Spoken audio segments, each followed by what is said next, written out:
Okay, I think we are live. Hey everybody, welcome back to another weekday KPC live. And as you can see, we have a special guest in the studio today. For those of you who don't know, who might have missed our past lives, he's John, ftajohn. So introduce yourself, please. Hey guys, for those people who have never tuned in the stream when I'm on, my name is John. I used to be a writer at Arirang Radio, but now I am a free man. I am a freelancer. I recently quit and I took a bit of a holiday, but now I am back.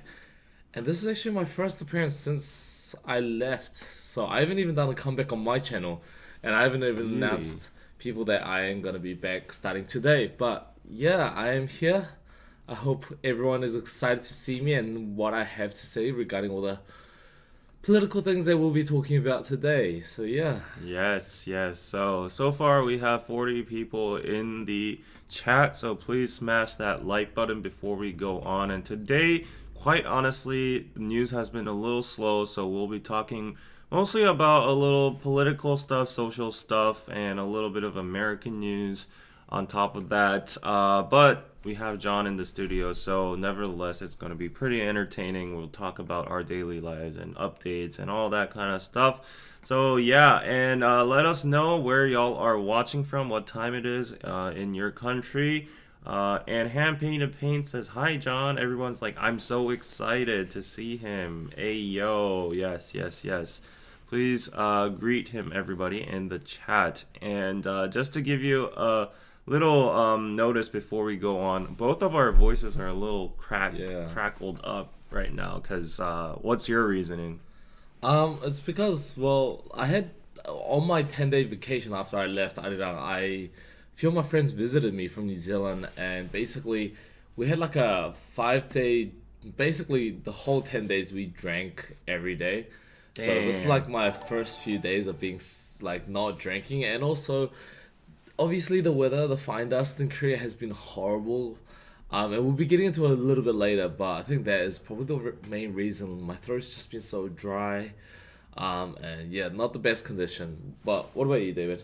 Yeah, I've been drinking nonstop for like 3 days too. So yeah, I was like, mostly like because we're in loud places, we always Right. have to like scream at each other. I was at like a bowling pub and like other pubs, and we're like, ah, all that. So It's very surprising because I know you're not like a huge extroverted. I, You don't like I those I loud am not. I places. know, right? I don't know what's got into me for the past few days, Mm, but it was fun. It was fun. I decompressed a little bit, and it was good. And just to see where y'all are watching from: San Diego, Cali, Canada, USA, 9:30, Dallas, Alabama, St. Louis, Ohio, Fort Worth, NYC.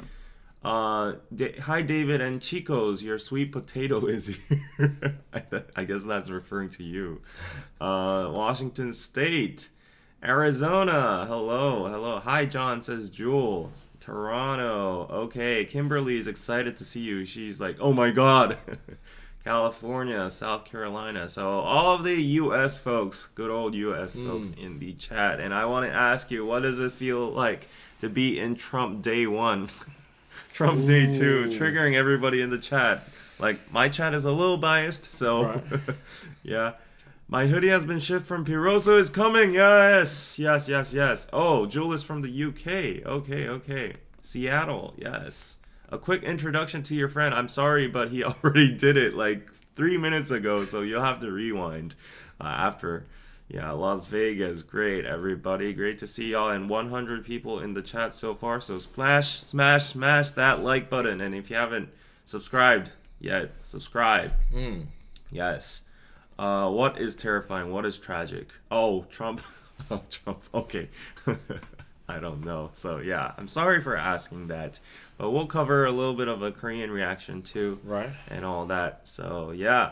Um, anyways, like you said, you've been partying and Right. drinking, for the past 5 days. But, like, in the longer time frame, like what's your life been, after Oh, right. Radiang or before Radiang even, like people need an update. Right. So, Hmm.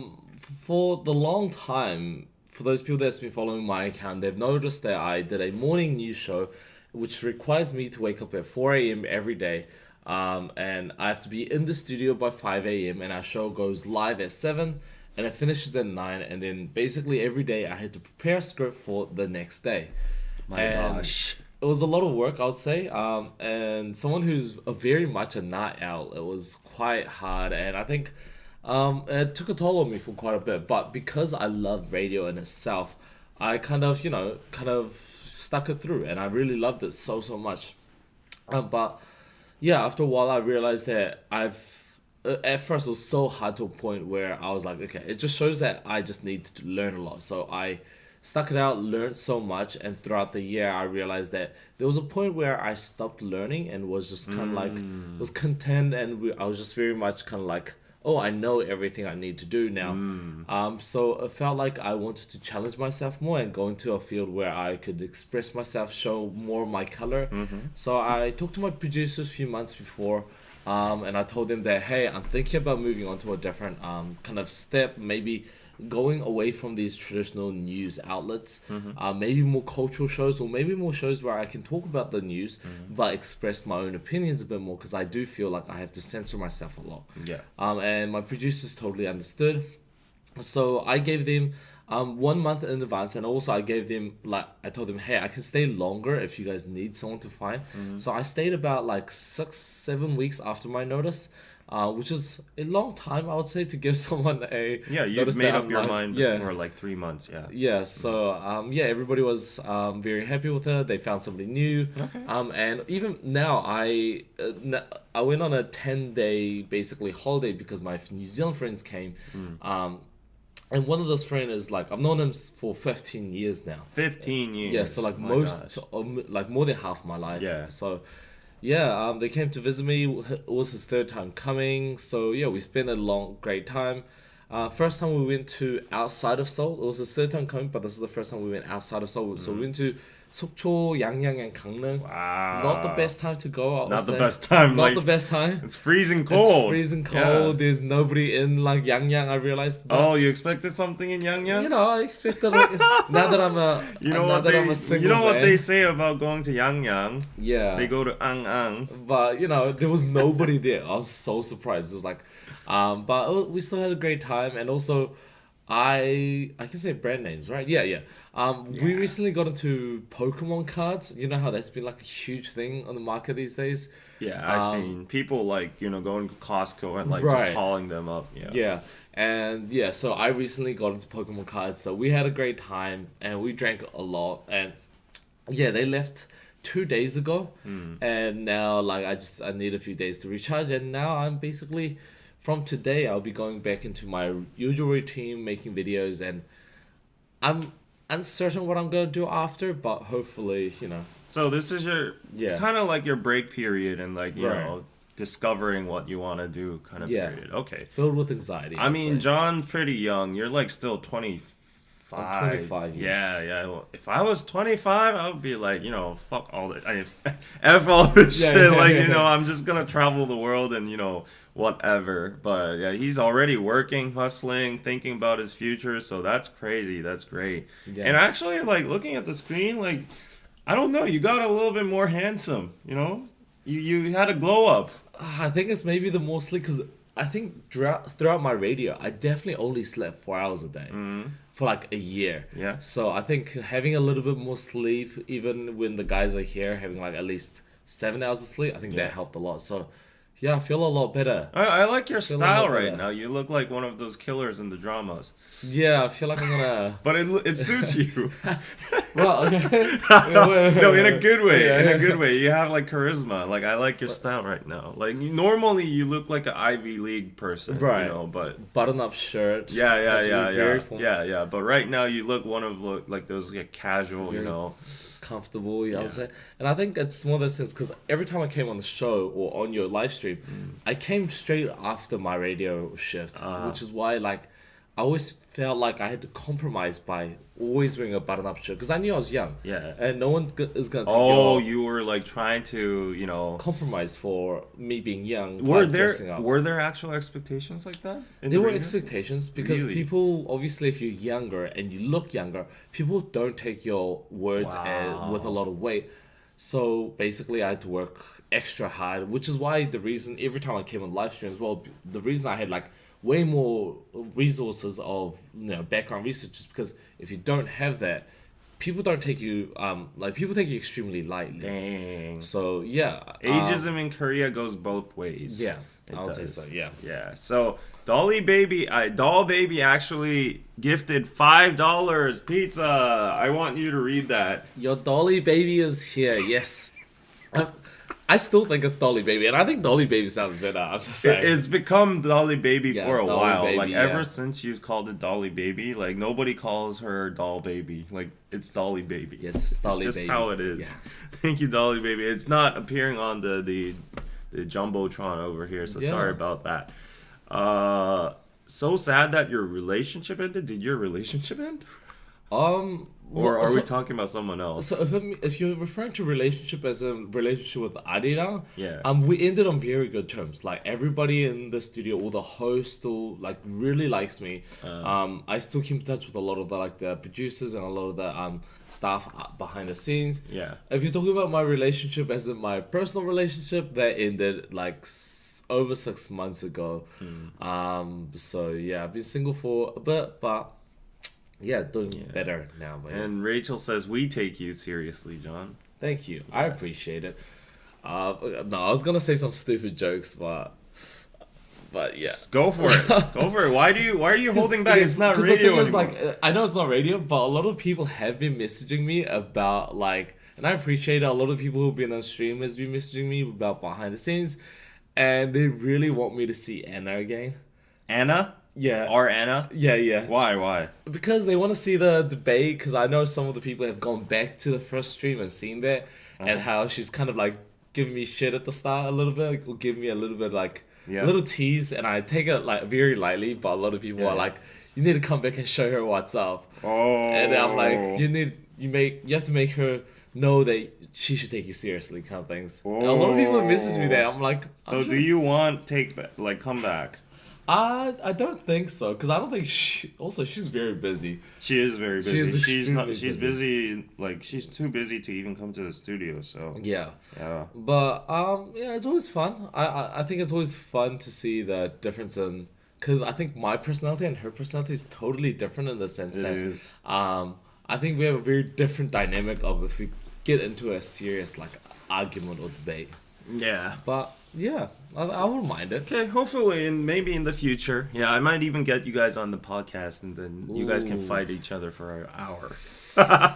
Ooh, That'd be I'm fun. just saying, you gotta let me know what we're talking about beforehand. Yeah, that'd be I'm fun. doing that research before that though. Yeah, and I didn't give you my update because we haven't catch up in a while. Right, yeah, and, so I'd be curious. Yeah, I mean, I have nothing much, but I've just been hustling with my business and all. But the biggest update coming is that I need to move out of this place and Oh. my apartment as well too. So I'm gonna be doing a massive migration. But basically, I'm gonna move into my own house. I'm stop living with my grandma now. Wow. Okay. And that house is gonna be my content house. So probably in the near future, I'll invite you and Anna, put you guys on my couch, and then I'll be just comfy in my bed watching you guys just fight. I'm just gonna say. So is this when you say content house? Is this gonna be you specifically, or are you gonna be one of those people who live with other content Nah, creators? just just me. by yourself. It's just my house, Okay. but it's I'm saving costs for the studio Right. there. But yeah, I'm in a little tough spot right now because right now I need to move out of this studio, but Uh-huh. apparently I'm in some trouble because apparently we decided to move out in December. Jen and I were okay, we're not making the best efficiency out of this place, so let's move out. So I let the landlord know, but apparently by contract we needed to give him early notice by 3 months. Okay. So it wasn't sufficient time enough. So unless there's a new tenant that's coming in, You can't leave. I can't leave, Right. and I have to perpetually pay the rent until the next 1 year contract Right. ends. But hopefully, fingers crossed, we are looking for new tenants and new people to come in. There was one person that was that visited yesterday. I don't know. We still have 1 month left until the actual contract ends. Right. But yeah, that's a little bit of a pain in the ass right now for me. But everybody pray for me so that a new tenant comes up. Yeah, hopefully things work out. And also, if you need help with move, I can always help you with move. At least physical moving objects, I can always help with that. Great, Yeah, I great. think I can do. Okay, appreciate that. Patrick says John plus Anna equals tension. David plus Anna is sexual tension. What? I've seen this a lot. I've seen this What do in you a mean lot of you've comments. seen this? I've seen this comment a A lot. comment. You've seen the comment, seen the not the comment. sexual tension. Maybe things under the table. I'm joking. Thank But- you, Pat. What? Yes. No, yeah, because sometimes I check. Okay, I have this thing where I check the comments on after the live stream ends. I check if anybody has talked about me, and also sometimes I check on when Anna's on because there's been times where people have mentioned that it's Maybe like, you're secretly obsessed no, with no, Anna? no. When people say that, oh, I liked it better when John is on. Like there are some comments that compare. Like there are a lot of comments that when on videos where I'm on, they talk about Anna, and there's a lot of videos when she's on live streams that comment about me. So I always check if there's anything about me. But I did see this comment a lot on when she's on live stream, especially when you had like the red lipstick on and stuff. There was like a comment that you guys. Oh, this one? Yeah, there was like a comment that you guys like did something before the live stream, but My gosh. yeah. Why are you so focused on those kind of comments? No, it's your lips were very red in one episode. But yeah, I'm glad you had these tensions. I don't think Anna is David's type. I will leave it at that, says Chris. Chris is a very observational person. Patrick, thank you for becoming a new KPC member. Yay, hooray. And everyone who wants to greet John and support the stream, send super chats this way and support the stream by the link in the comment, the pinned comment above there. There's a PayPal link over there. Would appreciate any kind of donation. And Patrick's just poking fun. Yes, don't take that comment seriously. I like it when John is on the live stream. How do I I just giving appreciate it so much. Yes. I actually like being on the live stream. It's like I think you should start your own live stream too.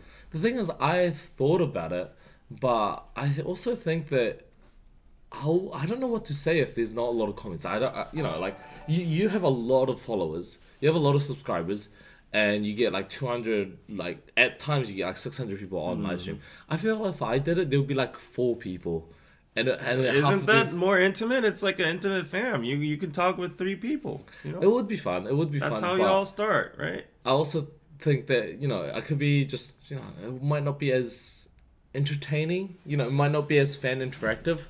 So yeah. But I would be curious to. Hopefully one day I'll be big enough to do it one day as You well. will. You Yeah. will. Yeah. Rachel, John, would you ever visit South Carolina? I would. I think I would love to visit all of. I off stream. A lot of people talk crap about America and stuff, but I would want to go. I've never been to America, and a lot of South Carolina. Aren't they famous for having really good food? Like. So yeah, I'd love I honestly to. don't know that much. I'd love to. I'd love to. Like I know that America's so big, so the culture is like visiting like 50 different countries. So I'd love to see what's there and what all the hype and see what's up. And Dolly Baby says we will start the conversation with you, John. Don't worry. I appreciate Yeah. it. Yeah. Do you have any thoughts of doing TikTok live? Oh, I have thought about it. Actually, I was gonna ask you before the stream started. I asked you if you only stream on YouTube these days. Yeah. It's because I know at one point when we first started, you streamed on multiple platforms. Right. But it's because recently I've been thinking about it. It's like and also I don't know the technicalities of behind the scenes of how you stream in different platforms on one system, stuff like that. I mean, there's like multi-stream platforms and widgets and all that, so that's not the hard part. But the thing is, like, I asked you about TikTok Live because, like, I've met a lot of influencers and creators and people in the media industry for the past few days, Right. and the conversations I've had is like most of the people nowadays are jumping into TikTok Lives because that's where the money is at, and Right. that's where like the new trend is at.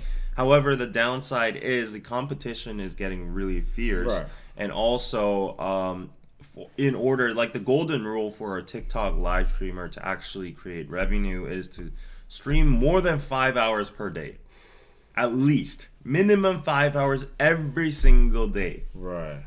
How does anybody dedicate that much into live streaming? That's insane. And also, I've done some research of my own and went into some of the TikTok live streams. What they do is like some people, yeah, like me, they keep on going, but like some people are just there doing games and fights with each other and saying like, give me money, and then people are just sending money, and that's basically it. And I'm like, how do you carry that on for 5 hours? That's crazy. I have seen that. I don't know, but the thing is, like, you know my channel, and I talk about news most of the time, or current events. Yeah. Mostly things about what's related to Korea. But I realized that the audience, my audience on TikTok is a lot younger, and because of that, I felt like they're not as interested, which is why TikTok for me hasn't grown as much as a lot of other platforms, and which is why I would assume most of the demographic of TikTok is generally a bit younger than other platforms, which is why they're most likely not interested in news as much. So there has been a little bit of attraction, but definitely not as much. So if I was thinking about maybe Instagram Live and then YouTube Live together. But yeah, hopefully in the upcoming days where I'm officially a freelancer, I'll be able to get some of these things sorted out as well. Yeah. And what did you think about the TikTok ban and that whole fiasco that went by yesterday or the day before? Right. So from my understanding, it's for the 10 days I was on the holiday. I made sure that I deleted all my news apps. Like I disconnected from news for 10 days. Why? Oh, just to detox. Detox, fully detox. And then today I'm gonna basically go over and watch all the videos and all the news articles that I have missed out on. But because of that, from my understanding, TikTok was banned. Obviously, they gave like the longest warning, and ByteDance was not willing to give up TikTok, so it was banned, and now it's reinstated. Now it's like they brought it back. Okay. So I'm not sure on this either, but from my understanding, it's pretty much the same. The Constitutional Court or whatever, like the Biden administration, everybody agreed that it should be banned because of national security reasons, like information going to China and all that. So it was to be banned in that period, in that like grace period. Someone like if an American-based company was to buy and acquire TikTok, then it could be operated on American soil and whatever servers, but that didn't happen, so it got banned because the law came into effect.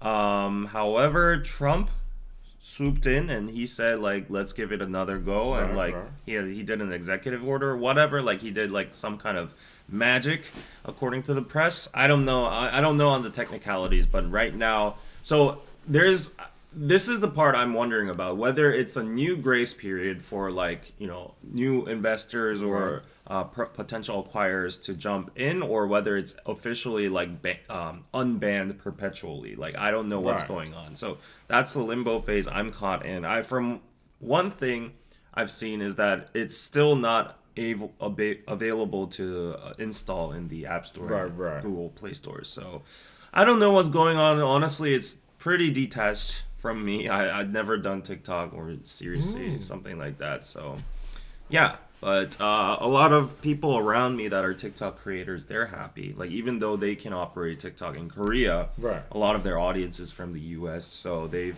took a big loss, but now they're like all back at it. So I wonder, because I like, none of my social media platform is big enough for me to make revenue, but I do wonder if a situation like this does happen, and it's happened multiple times in other platforms as well, and we see social media platforms go away and come back and stuff, usually everyone's happy that it's back, but most likely people are still going to be skeptical about whether it will stay.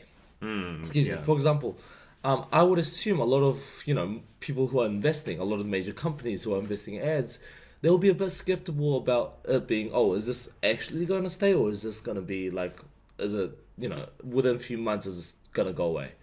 Right. So they will be a little bit skeptical about that. So I wonder if it'll have a financial in the long run. If TikTok will last, because I know a lot of people have been already like, migrating their fans over to other social media platforms. So I wonder if in the Yeah. long run it will I have an mean, effect. basically, what you're saying is like when there's uncertainty in some sort of platform or a business model, like advertisers and the whole structure itself might start to crumble. Right. So like people aren't gonna invest their time, even creators. Like if you don't know the future of the platform, whether it's gonna exist or not, like why do you create content for that platform if it's gonna go all the way out? So yeah, you have a point over there. Like my theory was similar to that too. Like I don't see any buyers with that money, first of all, Right, with right. that amount of money. And most of the buyers with that amount of money are these big tech companies which own social media companies Exactly. already, which is a competitor of TikTok. So I don't see any reason for them paying extra money to get TikTok while they can just leave it die out and then absorb all the Right. base to their social media platform. So I don't know. Like there are rumors about Elon Musk, and yeah, today Trump said I saw this on the news that if there was a reporter that asked Trump like what would you do if Elon actually acquires TikTok, and Trump said like let him do what he wants, like something like that, some in the Right. nuance of like so. Yeah, there was a news about Mr. Beast gathering investors and billionaires to buy TikTok and TikTok, stuff. So right. let's see what happens. Yeah. They are in negotiations right now. I don't think it's going away. We have a new grace period of 75 days. Right. I wonder, like for your news pill content, did you upload on TikTok too? I do. I do. Oh, you do? Okay. So because I major in short forms, I have been diversifying, but I have been recently thinking about if you look at a lot of other platforms as well. For example, Naver has their own short form Yes. place where you can It's post. like clip or something. Yeah. Also, LinkedIn has their own social media as well, like short form content as well.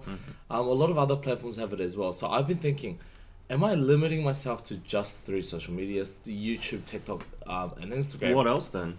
When I can be posting on, for example, LinkedIn, on LinkedIn. Naver, maybe on Facebook Meta as well. Like I'm thinking maybe it's best to actually fully diversify.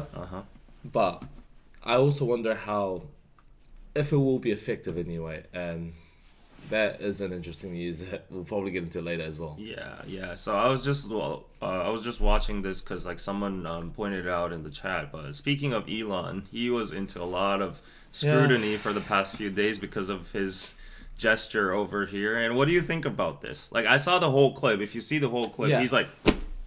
And like it's like I'm sending my heart away. Yeah. So it was a gesture like pulling his heart out and doing that, but he's like an awkward dude, like with his Yeah. body movements and stuff. So I personally think he didn't have any intention to do like the Nazi thing in general, but did seem like that.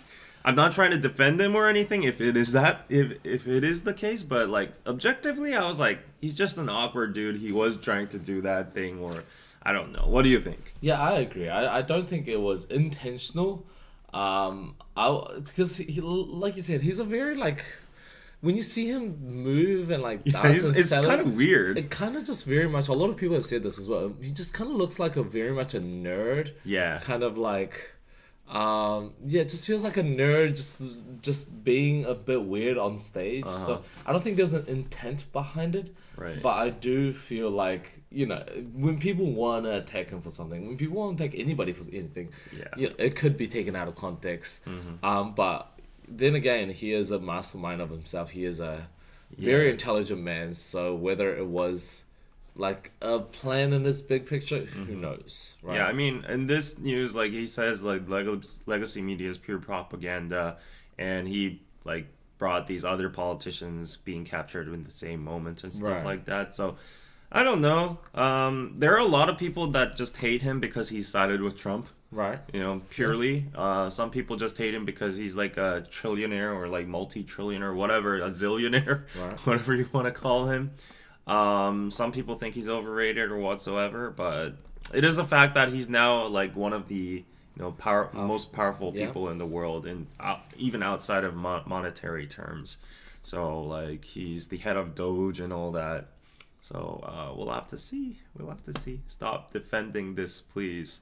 I mean, honestly, without any kind of context, when I saw it, I was like, he's just an awkward dude, and he did that gestures, and I feel like the opposite side is trying to stir up something like that. But Yeah, well, everyone can believe what they can believe, and I didn't really think he was doing a Nazi. Why would he be doing a Nazi thing in a president's inauguration ceremony? He is extremely weird man in himself. Maybe there was intent, but if it was not executed well.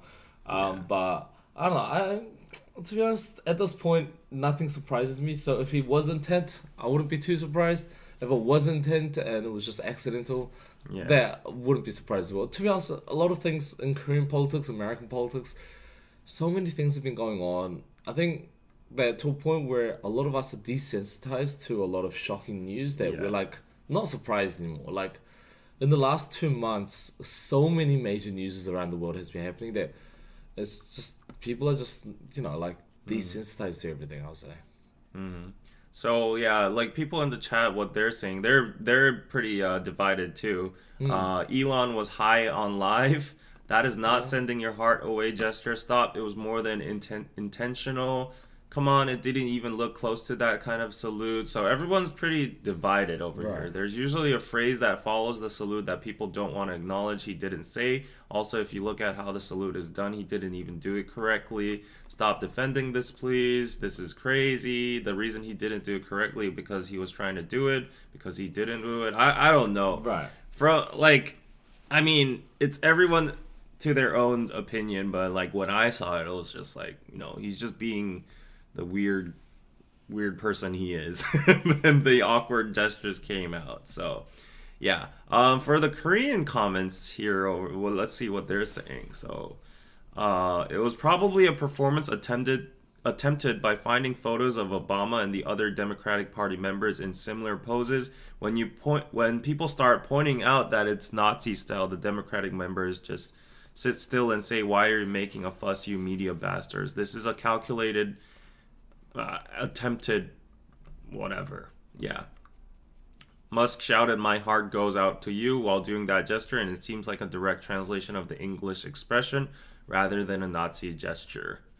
Yeah. This kid isn't mentally sound either. The people who suck it up are the problem.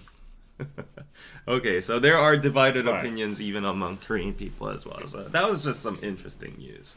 Yeah. Anyways. But I do feel like I was talking to the team. If anybody listened to when I was on radio, but I was talking to the team and I told them that I felt like I was leaving when everything was about to hit the fan. Like I left just before the president was getting arrested. I left just before Donald Trump was going into office. So I was like, I feel like I'm leaving just before everything is just gonna hit the fan and hit the shits. So I was kind of like, I felt really bad for the team, but now that I'm back, I mean, in another sense though, like as we mentioned in the beginning, like news has been slow because Right. pretty much everything has been overshadowed by the inauguration and Right. the Yoon Suk-yeol political turmoil and all that. So like, I don't know. Maybe I think you exited in the right time before the news became super boring because Right. every single day is an update about Yoon Suk-yeol Yeah. and like whether he's in prison, whatever, and Trump. So like it's been hard for me to procure Right. some entertaining news as well. and I think that's a lot of the consensus that a lot of the people that are in the news that I'm with have mentioned is that it's like, yes, this is the most important topic that a lot of people are talking about, but is this what a lot of our listeners, a lot of our fans want to hear? Because of the fact that, there are very micro updates to it. It's like, how many times can I talk about this? And when I talk about it, I often have to refer to, the recent updates. Yeah. Then it's just like recycling the same context over and over again. There's, limited time that you can talk about something before everyone just kind of tunes it all out. And I feel like we'll be doing it a little bit more, but yeah, even on my channel, I've kind of recently stopped talking about the whole president. Yeah. Because it's waiting all for a insane. lot of the updates and then doing it all at once and then just kind of waiting for it to build up, even though it might not be the most relevant, but still doing that just because, or else it's just every other video is talking about it. That's the stressful part for me too, because like ever since I've become 30, and I don't know, like maybe you'll relate when you're 30, but like nothing on television is entertaining for me now. Like Wow. not even any reality shows, nothing on television is literally like entertaining other than news. So the only channel Wow. I watch is news on TV, or like whether that other than that I just go on YouTube or just on Netflix. I never watch like TV, Right. like KBS, NBC, whatever. Like that, it's super boring. So I always tune into the news channel, but ever since the impeachment and stuff, even the news isn't entertaining. They're always like political people coming out saying like the impeachment's gonna be this, the result is gonna be that, he's gonna be in prison, blah blah blah. So it's been super boring. Other than that, it's all about Trump. Yeah. It's like, oh my gosh, and boring. Yeah, but Yeah, but we have 4 more years of this. I'm just saying it's like day one, day two of him being in office, and we're gonna hear about this for the next 4 years, most Yeah. likely every day. So hopefully we get some more versatile news. Yes. But speaking of like speaking of Trump, I did prepare these news, so Right. we do have to cover it. You know, please bear with us, even though you don't like Trump or whatever. It's affecting our country, so we Right. do need to address it to some extent. So Trump is likely to impose 15% tariffs costing Korea billions, which is going to come into effect almost immediately, people predict, because he signed like 100 executive orders yesterday Right. live. So the president-elect once called Korea a money machine while discussing the cost of maintaining U.S. troops in Korea, claiming that he would raise the cost for Seoul 9 times that which was agreed upon with the Joe Biden administration. And the tariff hike will cost Korea tens of billions of dollars, according to think tank estimates, with autos and auto parts, the top exports to the United States, taking the big hits. Yeah, so Hyundai and Kia and everybody, like electronics like Samsung, they're all effed. Semiconductors are probably Yeah. effed too. Yeah, what do you think? What do you make of this? it's definitely gonna be uncertain, because obviously Korea is the biggest, the producers of semiconductor, and semiconductor market in Korea, even though not a lot of people know about it, or they know it's big, but they don't really fully grasp of how big it is. It is huge. It is huge, and I actually have I actually know somebody that works for as like a works within the semiconductor industry Yeah. in one of the major corporate companies, and they've been talking about how a lot of them are being laid off, how the environment has changed so much. And this, after this being released, I wouldn't be surprised if it's going to be affecting Korean industry a lot more, It's gonna affect us a lot. You know? to a point where I think, oh, well, there are speculations of people saying that Korea will also probably respond to this as well. Yeah. How they respond, I think, will be very, we'll have to wait, because obviously still, America still has a lot of say when it comes to Korea's policies and what we do, but I don't think the semiconductor industry, especially the top companies, it's not like it's not going to be possible that they're just going to be like, okay, they're just going to accept it. They will lash out. They are going to respond. And I don't know. Like honestly, like that would be the direction I like them to take. But what cards are on the table? That's the Right. question. What Like, what can options we are there? actually do?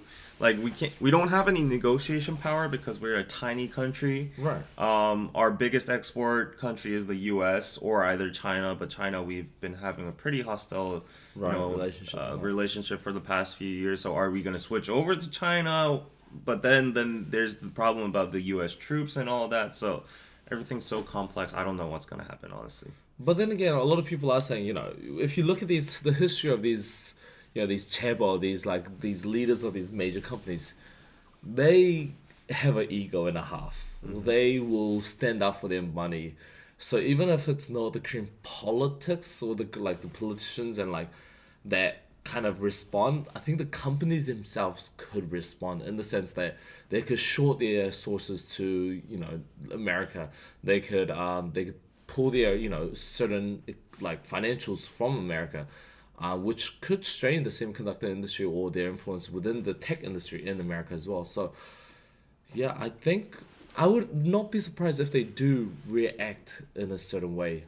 I don't know. Like I honestly think Korea's stance towards the US has always been Suck sucking up. up. Yeah, Yeah, it's yeah. always Suck up. suck Yeah. up because like the US is our savior. It's the global, Right. number one. We always have Powerhouse. Yeah. yeah, we always have to suck up to them. So I think we're gonna suck up and just like take the tariffs and it's just gonna be it. There won't be anything because from my knowledge, there aren't any competent enough politicians to pull a delicate move like this. Right. Yeah, so That is true because if it does, and it's not executed properly, it's just gonna cause more mess, and it's probably gonna cancel out or like it's gonna block any future opportunities that if we were to stand up.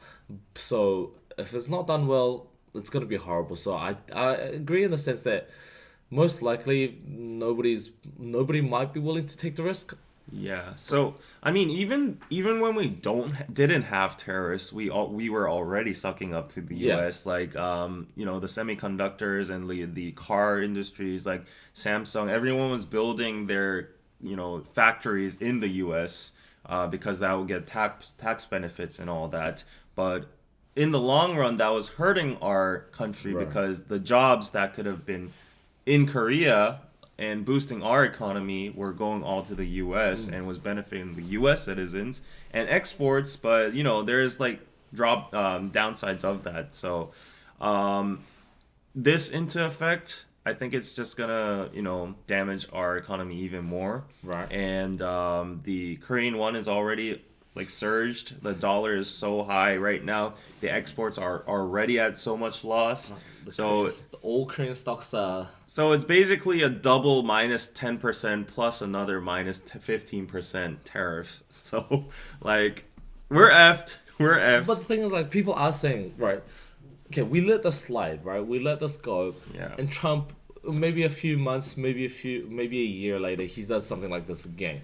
Like, how many times can we just keep sucking up until, like, we're just screwed? Until This- when it comes to the U.S., Like, there where's is the breaking point? There is no breaking point. There's no Like breaking point. there Just are people. I'm not even kidding. colonize us one day himself? Yes.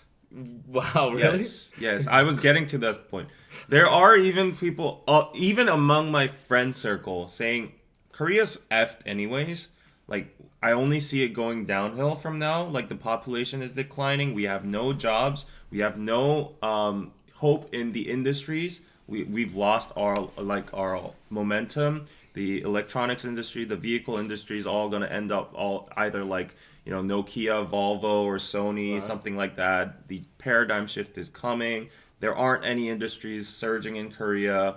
The national pension is all depleted. The housing prices are super high. Nobody can afford it. 80% of our assets are all tied in the housing market. There's no growth in Korea right now. It's a small country and there's North Korea fuming up there. So looking at all that, the best scenario for some people, for seriously, is to become the 51st state of the United Yeah. States. A lot of people are actually saying that and saying, I would be super happy to become the 51st state of the United States. I think, I think a lot of people probably, I don't know. I know some people say they're out of seriously thinking this, but also, I think Korean people have too much of a pride as a Korean to actually let that happen, right? Because Of course, there's going to be a lot of backlash, yeah, but especially amongst the older generation, Yeah. way too much pride, and even I would say to an extent, you and I, we're very proud to be Korean as well. I don't think we'd ever let that happen, maybe, but yeah, I think people would rather die than let that happen. A lot, maybe the younger generation wouldn't mind as much, but definitely the older generation, they'll fight. I have a different thought. I think the older generation Really? would be okay with that because they carry American flags to their protests, Okay, and they very think the U.S. selected, yes, very selected group of those people, yes. Yeah, but most of the old people I know are very conservative, and they think U.S. is our savior because of the Korean War and all, and Yeah. the Japanese colonial rule and all That that. is true.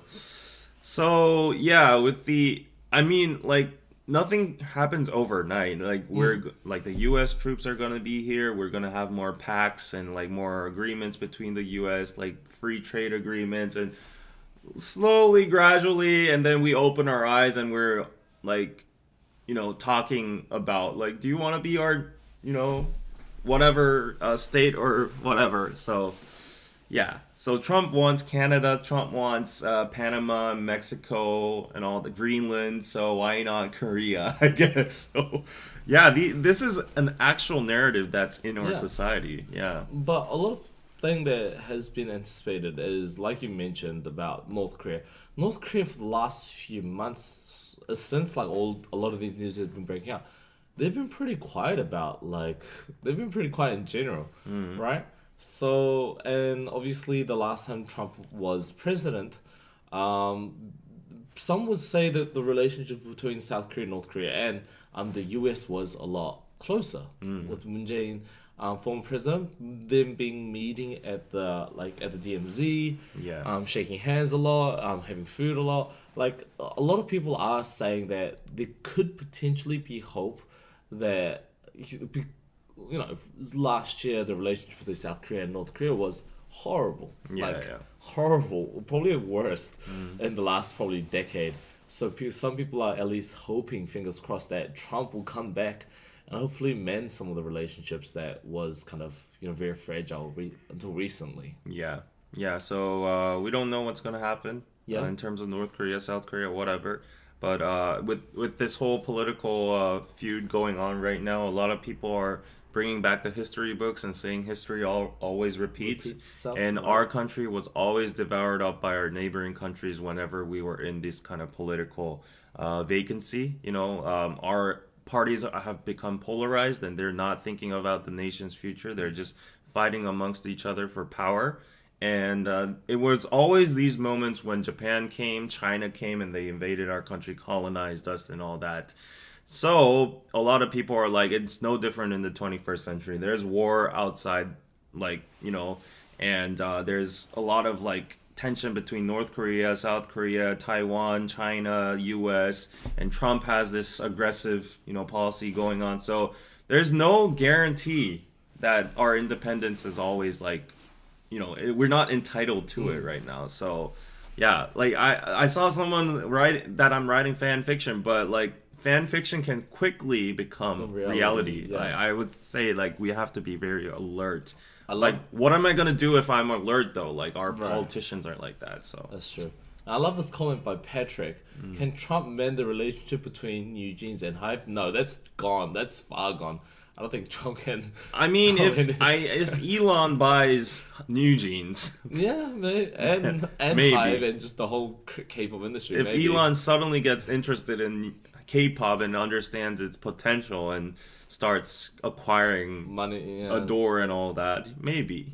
but but people are saying, anticipating about this, Trump coming into power, is that unlike before, is that this time it's a second time, meaning that he is more than confident, more than ever. He is.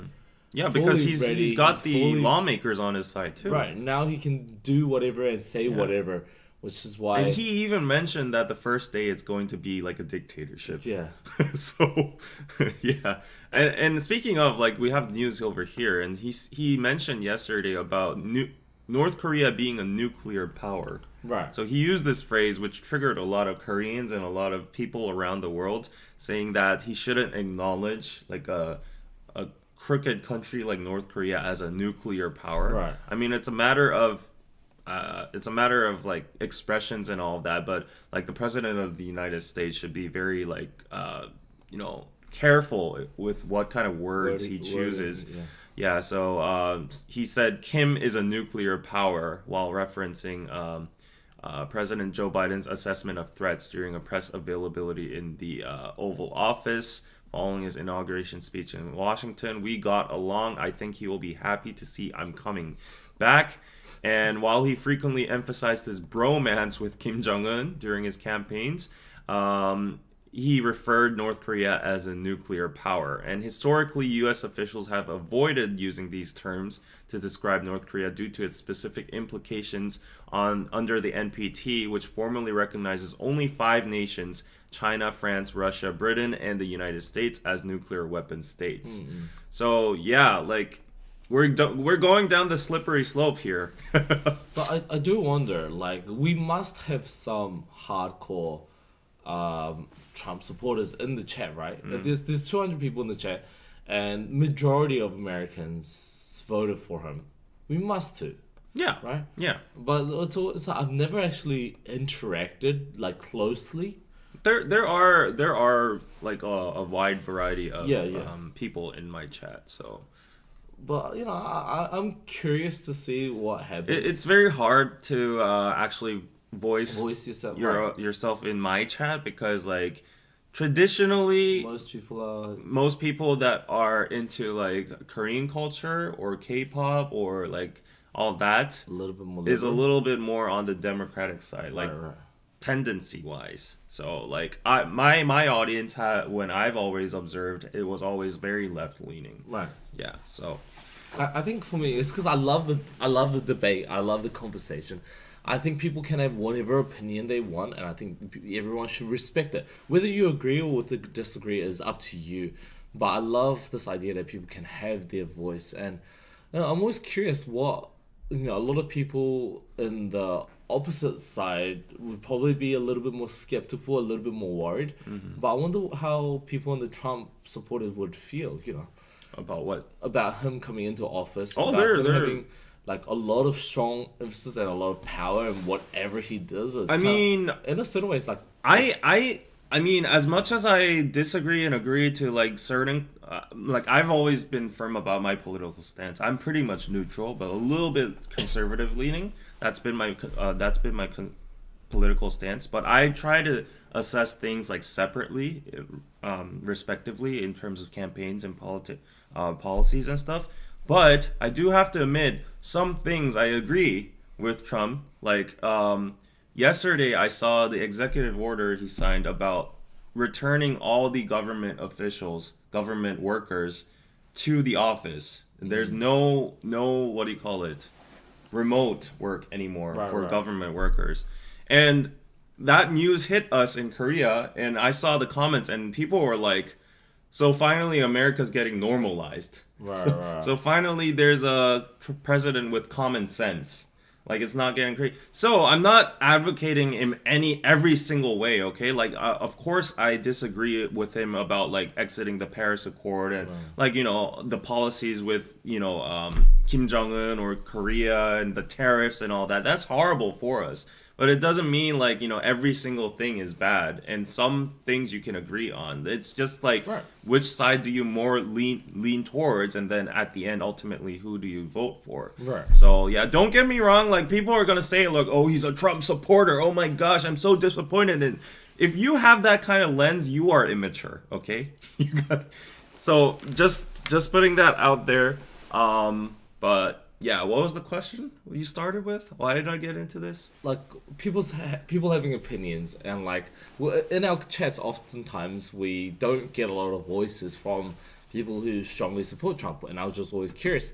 And I've read there was a very famous book a long time ago that talked about how nobody is 100% good, and like religious aspect out of this, right? Taking Jesus out of the picture, nobody is 100% good and nobody 100% bad. And it's this idea that like even the worst humans in the world, somebody's gonna love that person. Like there will be somebody that loves this person. Like even in a very like kind of like a blown out proportion way, even for example Hitler, there will be a lot of people who love Hitler, right? Okay. In a specific, they're very much a minority, but yeah. there will be some. Even for example on the opposite end, like Gandhi, a lot of people say Gandhi was beloved by everyone, but even amongst them there will be someone that hates him, right? Yeah, he was a pedophile, according to some people. Yeah, according to some people. So it's like even I'm in the sense as well. Like there are some things that I agree with Trump, maybe, but there's also things that I disagree with Trump, and that same goes with every politician and every human in the world. No, wait, Sam, I need to clarify this. I'm not calling you immature if you don't agree with me. I'm calling people immature if they can't embrace other people's opinions and like I said 90%, like let's say hypothetically, I do not agree with Trump's policies and his stance 90% of what he stands for, okay? Just because I advocate 1 or 10% of it and that makes me immediately a Trump supporter. Thus, he's my enemy. Thus, he's stupid. That kind of logic I do not tolerate. Right. Like, there needs to be exchanges of opinions, and I like those kind of debates where there's always trying to find the middle ground, even between conservatives and Democrats. They can find middle grounds, and that's how democracy works. But I hate people who think immediately, oh, because that person is a Trump supporter, he's stupid, he's scum, he's trash. Like, if you subtly voice your opinion, like some advocacy towards like the opposite side, you're immediately like the other side or them. I don't like that kind of behavior. That's what I'm talking about. So I'm all for freedom of speech. Like, you guys can have totally different opinions and all that, and but the thing I don't like is like blindly just oh, he's red, I'm blue, yeah, we can't be together, stuff like that. So yeah, that's what I'm talking about. But I read a comment, Dolly Baby, and I agree with you. I definitely need a glass of wine for this conversation. I think we all need a little bit of yes. So substance. let's find a common enemy. This is how politicians work. My stance is like all politicians are evil. Like, Democrat or Republican, whatever, they're all evil. They're all in for themselves. But anyways, a common enemy for all of us right now is, I'm sorry for the folks that have this ethnicity, nationality, but in the Korean narrative, China. Yeah. Like, I mean, who likes China nowadays in this global, world right now? BYD is a Chinese electric car manufacturer, which is apparently super high quality. They have like great batteries, self-made batteries, and they have great electric cars, and they're actually like surging in terms of like sales in the Chinese market and the global market too. And it has entered Korea as well right now. So Korea has a lot of options for electric cars. We have Teslas, we have Mercedes, we have the German cars, we have the Korean cars, Hyundai and like Kia and all of that. But we always had this sentiment, never buy Japanese cars, but also Chinese cars as well too. But the sentiment has always been, Japanese cars are good, but let's not buy it out of patriotism, like our past history and all that. But Chinese cars, it has always been, they always break down easily. Like, it's not cheap. Safe, it's cheap. But now the tables have turned, and it's actually good quality. So it's actually entered Korea, and like in this interview, you can see we are aware some consumers have reservations about our brand. However, the Korean market is by no means unfamiliar territory for BYD.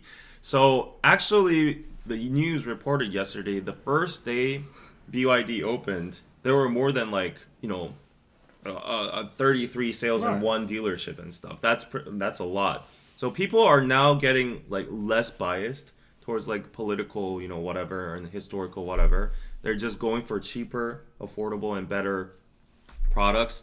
So my question is, would you ever buy a Chinese car? Oh, that is I think in Korea I wouldn't, and I think my reasoning for it is very similar to the reason I wouldn't buy any. I'm not saying Korean products are the best. I'm saying in the sense that if I'm in Korea, I think also getting like a luxury European car also doesn't really make sense. Like, if you're in Korea, the AC service, like getting care, getting supplies, if something happens, they're so much better if it's a Korean product. Yeah. In the sense that I think it wouldn't make sense for me to get a Chinese car in Korea. If I was in China, yes, I would, because I'm assuming the service will be better there.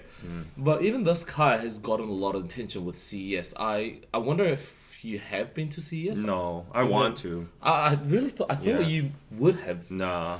But CES, for those people that don't know, is an annual event that happens in Las Vegas, I believe. And it's where all the major tech companies, they release their first line. They release a lot of their first announcements, a lot of their new tech gear, and they release it at this 10-day. It's an extended period, like a festive event basically. And even BYD was getting a lot of attention at CES this year, which was a few weeks ago, I believe. And yeah, it's not surprising if you look at everything that oftentimes the cheaper things are obviously going to get better. And the good things are going to get cheaper. Yeah. So and it's not just the car industry as well. If you look at a lot of the phone tech, if you look at a lot of cameras, a lot of even a lot of toys as well. If you really think about what's those, I always forget those green little like figurines, those glow in the dark bold green figurines and Green balls that light in the dark? it's like it's like That sounds baby. like something I have. It's a green like I think a lot of some of our listeners might know like this glow in the dark green figurine. It's like a baby guy and he's bold. Or like What kind of... What's Lulu? It's not Lululemons. It's the thing like kind of like Chinese. I don't know. Anyways, figurines are yeah. getting very popular with people Okay. carrying around in their bags these chains. And stuff like that. Like a lot of people's opinions about Chinese products, the stuff 'cause- made in China has been changing. Exactly, because in the past, Korean people would automatically just made in China. Oop, no, Right. Like I'm never gonna buy made in China. But nowadays, everyone's buying Xiaomi. Right. Everyone's buying like all these home appliances, like I don't know, dryers or air filters or whatever. We have so many electronics that are made by Xiaomi, and people buy it because it's affordable. It has like a nice design, minimalistic design, and also it works pretty well. Right. So it has good reviews, and now that's expanding into like more heavier devices or stuff like electric cars. And BYD has made a really nice reputation, and I've seen some people in the chat saying like, BYD is going to be pretty big when it lands in the US or in Korea. So right now we're seeing a wave of new Chinese products getting better and better. Yeah. And consumers actually, buying them because they're more affordable and they put up to the standard. So we'll have to see what happens. And again, I need to clarify that I have no hate against Chinese Right. people. It's always about like the political scene between Korea and China and the global scene dynamics between the US and China and all that. So no hate against Chinese people. Please do not get offended about me talking about this in this manner if you're watching. But anyways. And I was excuse me for looking at like searching things on my phone, but I did find the article that I was looking for, and it's talking about Popma, which is Labubu. Labubu is like this Chinese mini charm figurines, and these charms, I think if you look at the photos, I think you'll know what I'm talking about. But they're basically these like small figurines, and they've been making sales with like market shares, with even Lisa from Blackpink and Rose. Okay. them around, Okay, we get as well it. as Like these weird green toys. Yeah. And okay. these international sales of reaching up to 260 billion won in the first half of this Okay. of last year. So they're popular, and their ideas of Chinese products are changing They rapidly. have green capes. Yeah, It just says. yeah. Not gonna lie, Chinese girls these days. Yeah, I did. What was that? No, because Finish your sentence. Because the thing is, I agree. I strongly agree in the sense that if you go to Hongdae, Whew. or if you go to any areas, because back in the days, I think a lot of Koreans had this stereotype, this horrible stereotype that if you're Japanese, you have bad teeth. If you're Chinese, you're just like not fashionable. But with the social media and with TikTok being a huge thing, a lot of the girls that I see on my TikTok feed are very attractive. And even if you go to Hongdae these days, or like any international, like Myeongdong, any Gangnam, you see any girl that's like that's obviously not Korean, but that is extremely attractive. Okay, They're most John. likely Chinese. So I'm like, Okay. I agree. I'm just saying Patrick knows something, and he has something on his feed that is appearing on my feed as well. I'm just saying, sorry to my elder fans, but I'm just saying, Elder fans. I haven't heard that in a while. sorry, should have brought it up, but yeah. Okay, Patrick, thank you for the 5 pizza. Let's ask the real question. Do Chinese cars have the sex appeal? Will you pull ladies driving one? That is a factor we do have to consider as men, but I don't know. As time goes by, maybe not. Yeah. But there was a lot of people saying like a lot of people are getting cheap versions of expensive brands. For example, you get like the first generations of maybe like a Porsche. Yes, Porsche is a luxury brand, but if you get one of the cheaper lines of the older brands, they can go for a little bit more affordable than more like the high-end Hyundai cars as well. But apparently they help to pull girls. So maybe if people aren't familiar, for example, if a lot of girls or even people like myself who are not familiar with cars, if they see this brand, this Chinese brand, but they just don't know it, but it looks fancy with all the LED displays and stuff, maybe it could help. Yeah, maybe it could. So are you gonna drive a Chinese car and pick up some Chinese girls in Hongdae? The question is, am I going to be able to afford a car in general? Because I'm poor as hell. Maybe a jobless right now. BYD. Maybe How much is a BYD? Let's check it probably out. very expensive. They released it. Yeah. So right now it's 3,000만 원. That's not bad. Like it's like $25,000. Yeah, that's like more than my annual income, I think. But Well, I mean, every Yeah, car yeah. is more than your. That's like a Hyundai. Yeah, which is, but like I said, if you're in Korea, why get an overseas car when the service is better for a Hyundai car? But I'm just no. I think cars are very expensive, and if you're living in Seoul, it's not the smartest financial option, I would say, unless you're moving a lot. Like, unless you're a freelancer that has to get place to place really quickly. So I heard a very interesting perspective from my friend who Right. drives a Tesla, and Does it get mad pussy and that's it? It probably what? No, What? probably it does help. What? It probably no. He's No, married. I'm not gonna judge, but there was an article. Wait, there John pulled a like straight 180, like So suddenly. there was an article that talked about how Tesla was the car in Korea that gets the most attention from like your opposite sex. Even if you're a girl as well, you You're get the really most interested into that there. It was a really hey, as a single man, I gotta do my research. And Dolly Baby's proud as an elder fan with the Thank fire. you.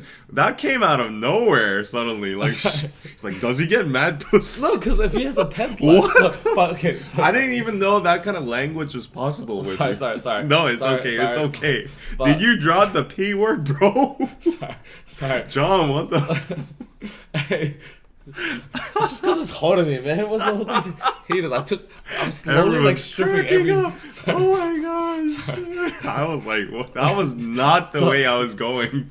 Sorry. So what was this point? So, He's still in his partying mode with his Sorry. New Zealand friends. So what was his point? Oh about yeah, Tesla? yeah. Oh yeah. So his perspective is like he's a Tesla owner. He drives a Tesla Y, but there's like this new Juniper or whatever new model coming out, and it's like way cheaper. But he's driven a Tesla for years right now, and he's like, should I change to the new model? And I was like, oh, why? Like, why do you want to change it? And he's like, I mean, like people change their phones every other 3 years or something like that. And I was like, a phone is not a car. Yeah. But then he was like, what's the difference between a Tesla and a phone? And I was like, oh, he has a point actually. He sees it as a device, an electronic device. How much money does he make? I mean, I know, but he can sell his car and then like, make up for that. But the point here is like the perspective was so mind-blowing for me that he sees a electric car as no longer a vehicle with an engine. It doesn't even have an engine. It goes on electricity. It runs on electricity. He sees it as like an exchangeable electronic product you'll buy at Electromart or Best Buy or something like that. So that was like, wow. So people are just gonna switch up their cars every single, whatever. And I do know those people. Some people like I know somebody who's really good at flipping luxury cars. yeah, And they like live a baller life, and they do see it as something like, oh, it's just like something that you have for a year, and you sell it, and if you do a good job of maintaining it, you can sell it for maybe a little bit less or more or less the same price. I mean, that's like the traditional way of how rich people think about cars. But like, what's different in his eyes is that this is no longer an automobile. It's just a tech. To him, it's like a toy or like tech or an electric appliance. It's something like that. So I was like, wow, people really think cars are now like, phones or mics or cameras. That's crazy because they don't have engines anymore. No, yeah, They don't have gas. They just run on. charge it as well. Yeah, It's so like, oh, I guess. crazy. I've never been to that point, but hopefully one day I'll be able to be that rich and Sorry, hey. It's a slip of a tongue. You always have a slip of a tongue. I feel like I have a slip. John needs a girlfriend bad. Hey, honestly, I agree, dude.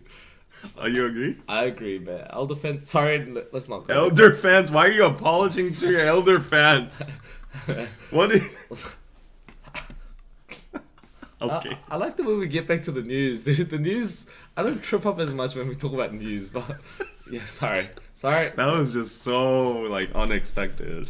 Okay, but anyways, like to continue. Do you have something to say? But about cars, I always thought, because I worked at a marketing agency where one of our major clients was, I should be able to say, yeah, one of our major clients was GM, General Motors, which does Cadillac and like Escalade. What kind of Escalade?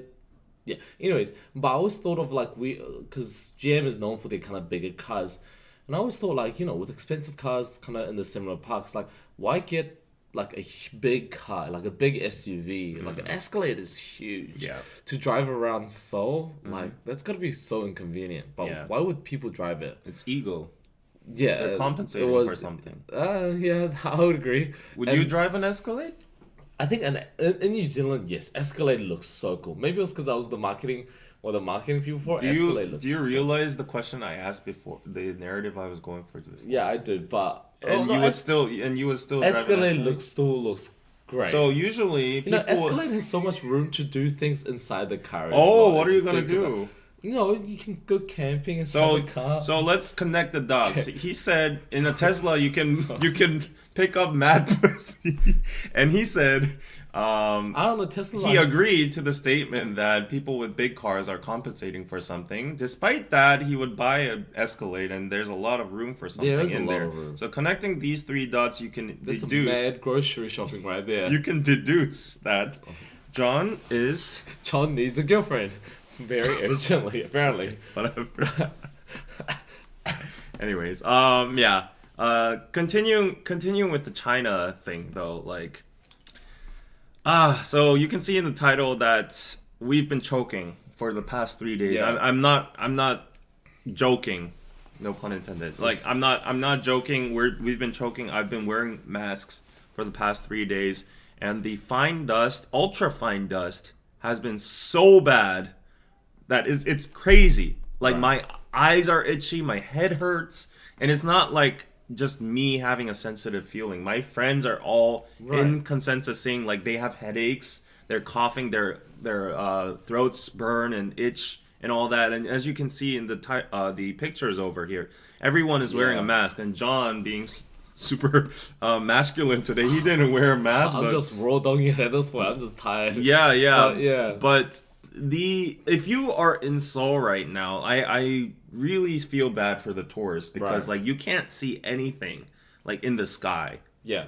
You can't see Namsan Tower, you can't see like the buildings or whatever. It's like I don't know, like there's just dust everywhere right now. And it also doesn't help for people who are in the like if you're talking for a living. I know a lot of my people a lot of the people out on radio, they talk like hours and hours on end, and the thing is because it's winter as well. Winter air makes the atmosphere a lot drier. Yeah. It makes it a lot harder to breathe. And also because oftentimes if you're indoors like we do here, a lot of the heating system often dries up the indoor atmosphere as well. Yeah. So if you go outside, the air pollution is better. If you stay inside, or if you just because it's winter in general, it's a lot drier. And if you're indoors, because of the heating system, the indoor air is a lot drier. So just kind of screwed. And also I was talking to one of my other friends as well. Wow, this is interesting. Yeah. But one of my other friends was talking about how they have a fear of, they know that the idea of having a humidifier, it does help your voice, but they have a kind of like a thought at the back of their head because of an incident that happened a few years ago. Yeah. That where humidifiers kind of caused a lot of deaths. Right. That they're kind of cautious of keeping humidifiers on at their house. So it was like It was a certain brand though, right? it was a specific brand and the filters regarding that brand, but still, because of that, they are a little bit cautious of putting on the humidifier, but they understand that the air is bad. They have to use their voice, but they can't. So they just kind of sound like us a little bit, like our voices. I don't like how you're smiling. No, go on. Yeah, but yeah, the fact that our voice is a lot more dry, it's a lot more low tone. People probably don't find it as nice. So yeah, I think it's a dilemma that a lot of people have right now. And even though the air pollution is so bad, John, raw dogs. Yeah. So connect the dots. Anyways, I just pulled up this very interesting website right now. Air pollution in South Korea real-time air quality index visual map. Right now, you can see in Seoul and towards a central place. Right now, it's all red. It's crazy right now.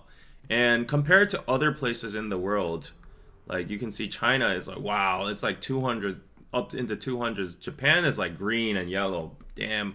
Like Korea is a natural, what do you call it, shield for the fine dust blowing from China to Japan. Like it doesn't reach them that much. And if you see the whole world over here, of course India is going to be bad.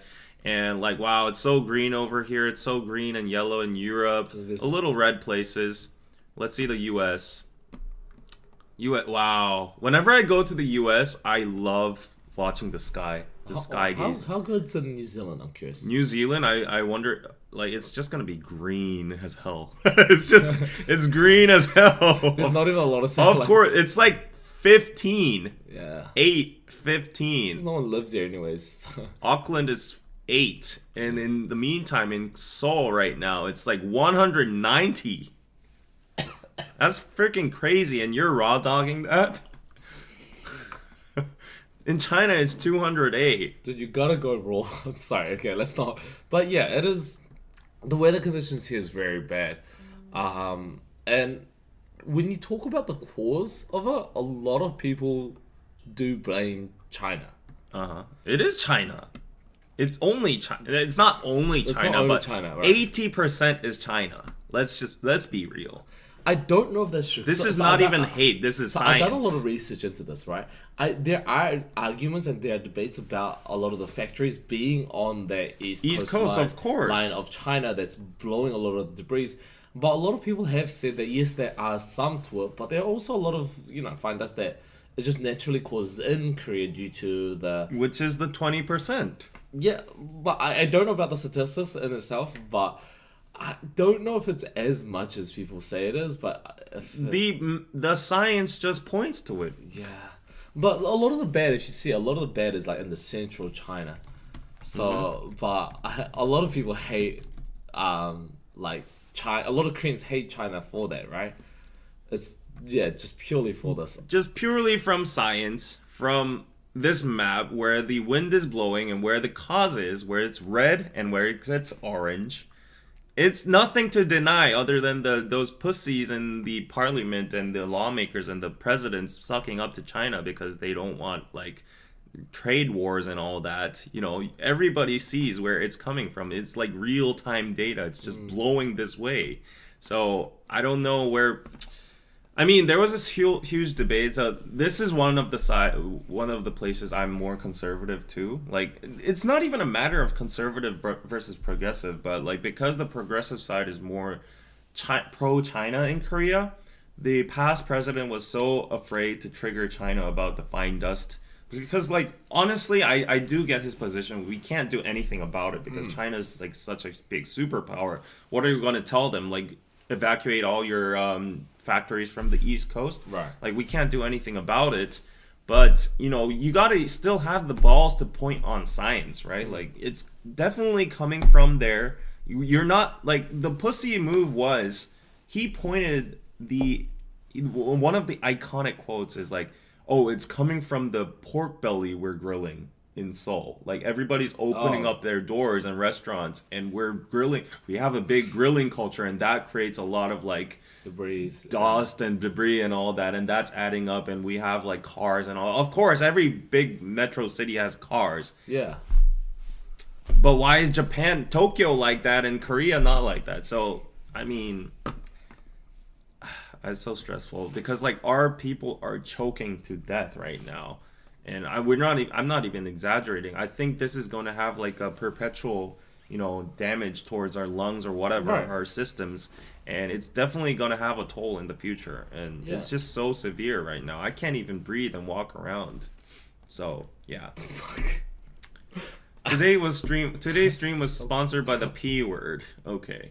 But yeah, I agree, and I think the general rule of thumb is that we know what the effect of something is for 50 years of being exposed to it. For example, cigarettes.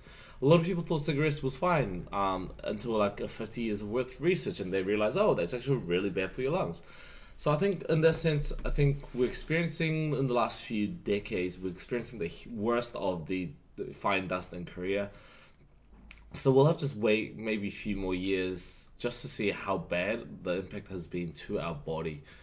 And in that meantime, hopefully I'll be able to go back to New Zealand because that air pollution, their air pollution is not a word in New Zealand. So yeah.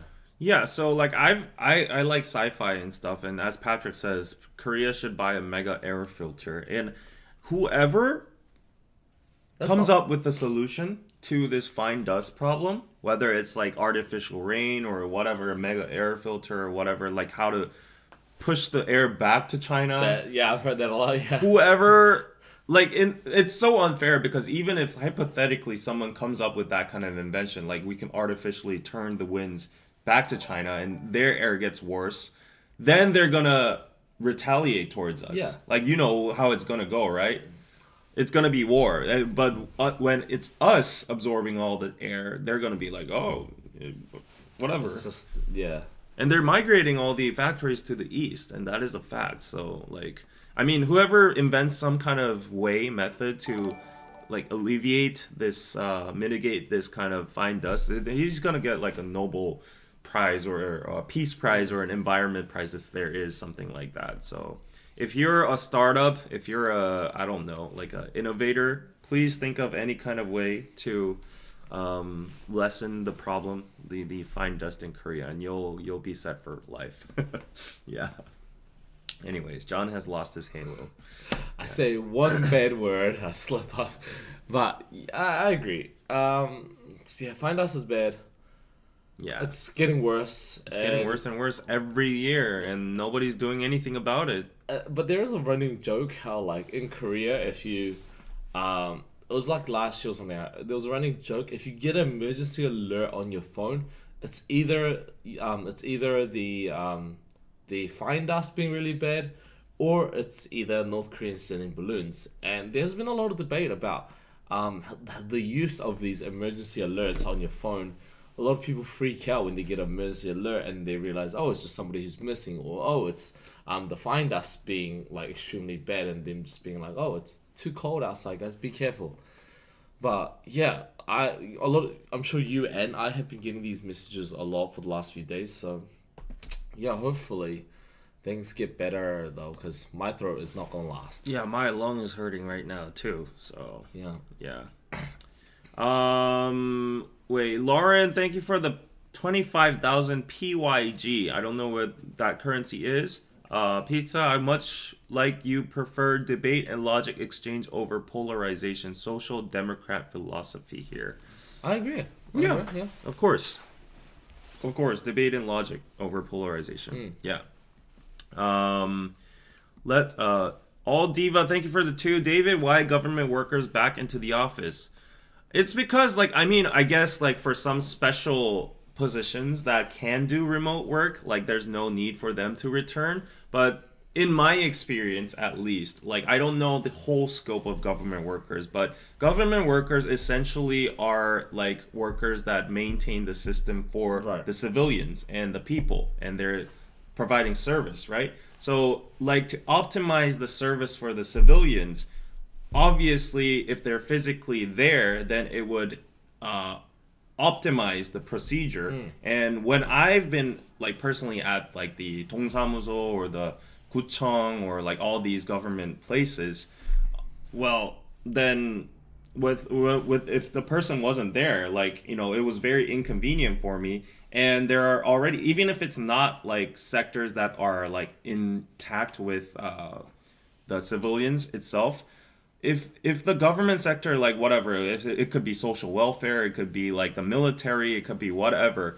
If the government sector is not in the office, in the general perspective, I'm a remote worker, and I know how it's to be remote. Everybody knows deep down how it's to be remote. Everyone is like in a more comfortable environment, but the efficiency or the attention level is not at 100%. Let's not lie. Like, we're all comfy in our sofas, and we can go on a coffee break, which are the perks of being a remote worker. But if there's like a right ratio of like remote work and physical work, it could be okay. But like if it's 100% remote work, then like obviously the efficiency of the work is gonna go down. So I'm not gonna argue if like whether remote work is right or not. There are different perspectives on it, and there are different companies with different policies on it, with different CEOs, with different like, I mean, if I were a CEO, I would not allow remote work, because I know how it's to be a remote worker. And a lot of people slack off. A lot of people are not working appropriately, and there's no. So yeah, it's just my personal opinion. I hope you don't get offended by it, but anyways, yeah, this is gonna cause a lot of debate in the chat, but this is not about that right now. So I'm sorry, I'm not gonna go that deep into it. As Anitra says, those are public drones. Those are office drones. We're public-facing workers and all that. As I mentioned, I'm not talking about all that, but in general, I'm just not a big fan of remote working. Yeah. Yeah, I'm gonna be a devil's advocate here. I think there's always pros and cons, like you said. There's a good equal balance of both, and I also think that there are times where you don't really need to be at the job. There are specific jobs where you need to do certain tasks within a certain period. But you're also not required to be there and socialize and like doing chiba all the time. So as long as you're doing your work, and also if you're working in the service industry where you're meeting people or stuff like that, then yes, you should be at the office. So I think requiring a certain amount when you're in office so you can interact with others at least is good. But I also think that there are also certain people with certain conditions. For example, a lot of some mothers who might have to take care of their kids might want to stay home. So I think it's also very case by case. So to clarify, I have worked in the office before. I have worked with certain organizations in the office before as like a commute and all that. But one thing we need to factor is, like, I'm sorry if you're offended, okay, but I can't please everybody, right? I'm just speaking my mind. So no, not everybody can have the same opinions. But my general thought is that before COVID, let's be real, before COVID, 91% of the jobs were all at work, right? Real time, like physical work, right? Nobody even knew about remote work. Nobody even knew about the perks about work. But that was special times because we couldn't, tolerate spreading the flu and, the disease and all that. So we had remote work. However, nobody really even complained about, like, the going to work back then. But because we've experienced remote work and we've gotten comfortable over like the settings, and everybody's like, oh, I don't have to go to work and deal with my boss and like the dynamics and all that.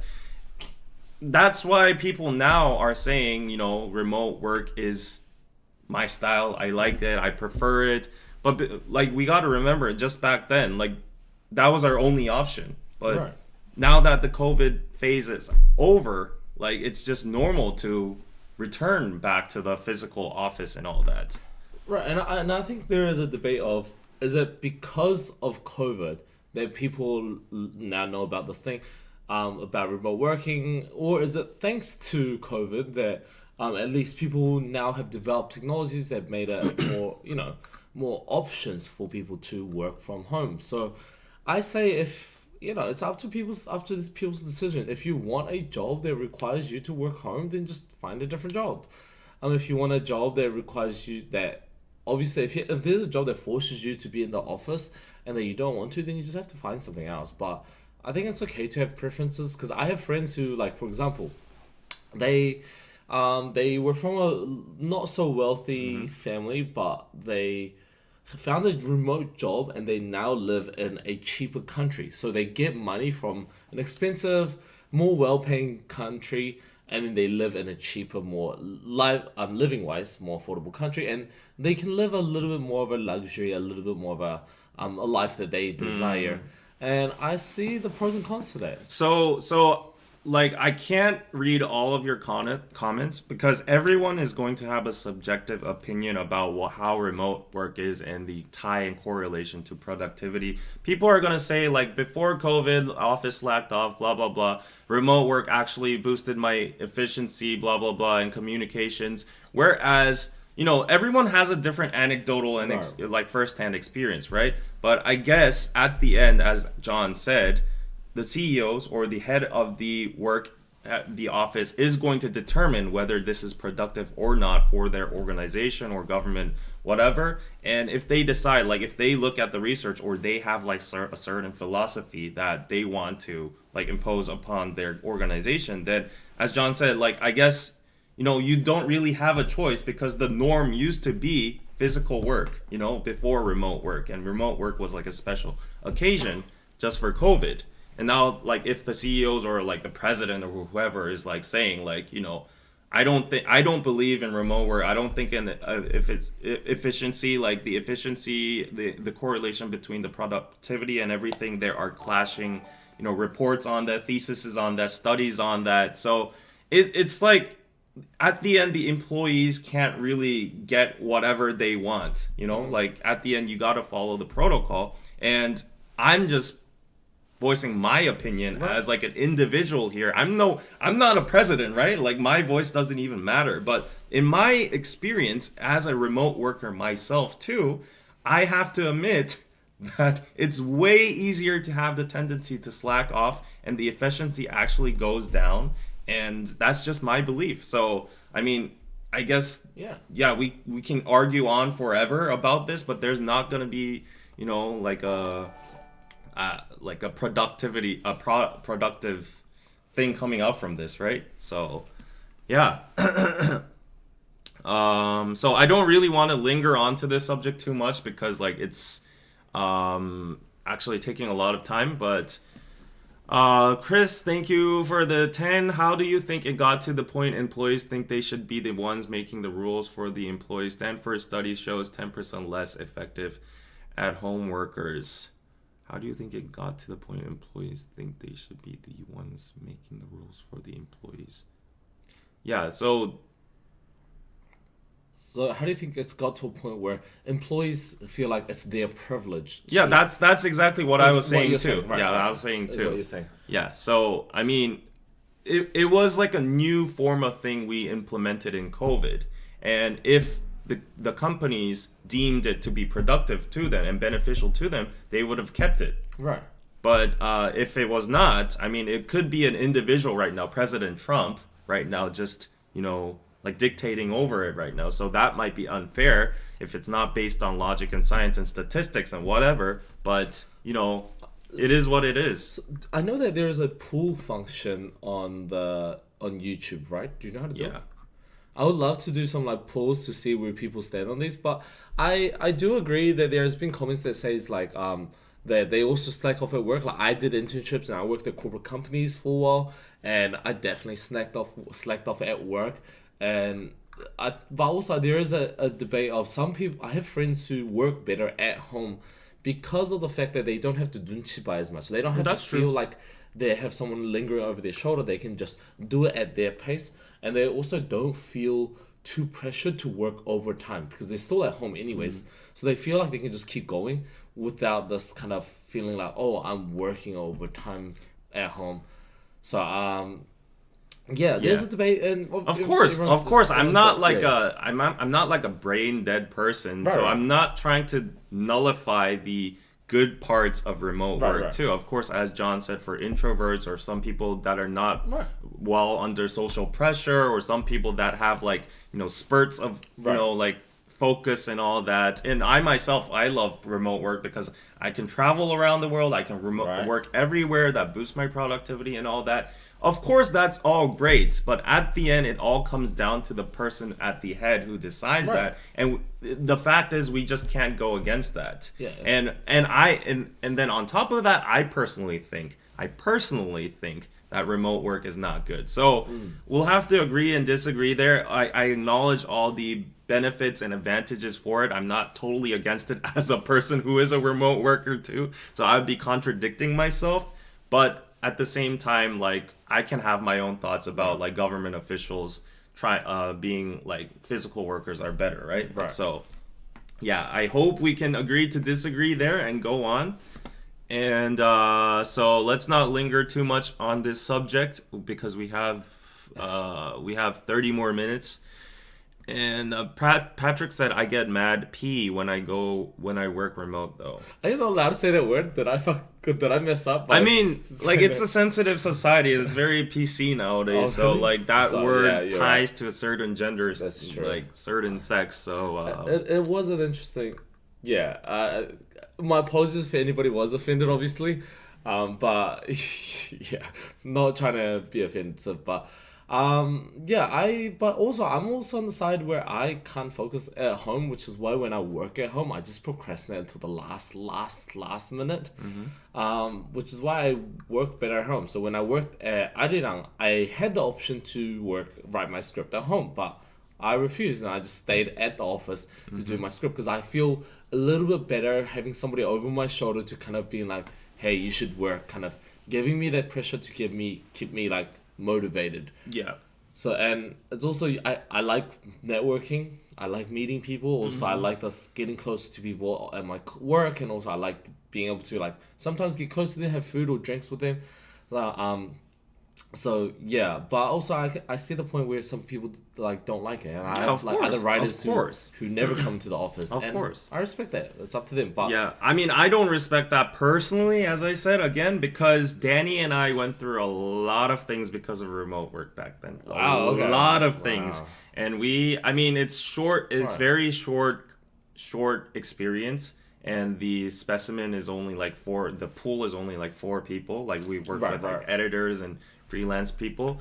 And Danny and I, every single time, concluded that remote work doesn't work. right. Because there's always like a communicational lag, or there's a disconnect, or even if we get that right towards a very strict system, even though we set the hours, sometimes there's always like this disconnect. And it's just very easier to like give like specific what do you call them, like specific Right.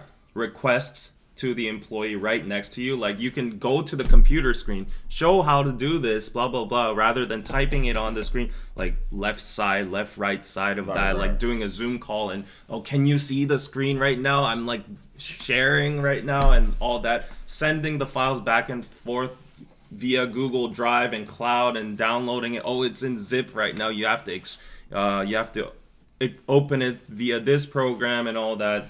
It just didn't work out for us. And I'm not bashing on our past employees, but it just wasn't it for us. And that's my personal experience, and that's what I'm based on. So don't hate me too much.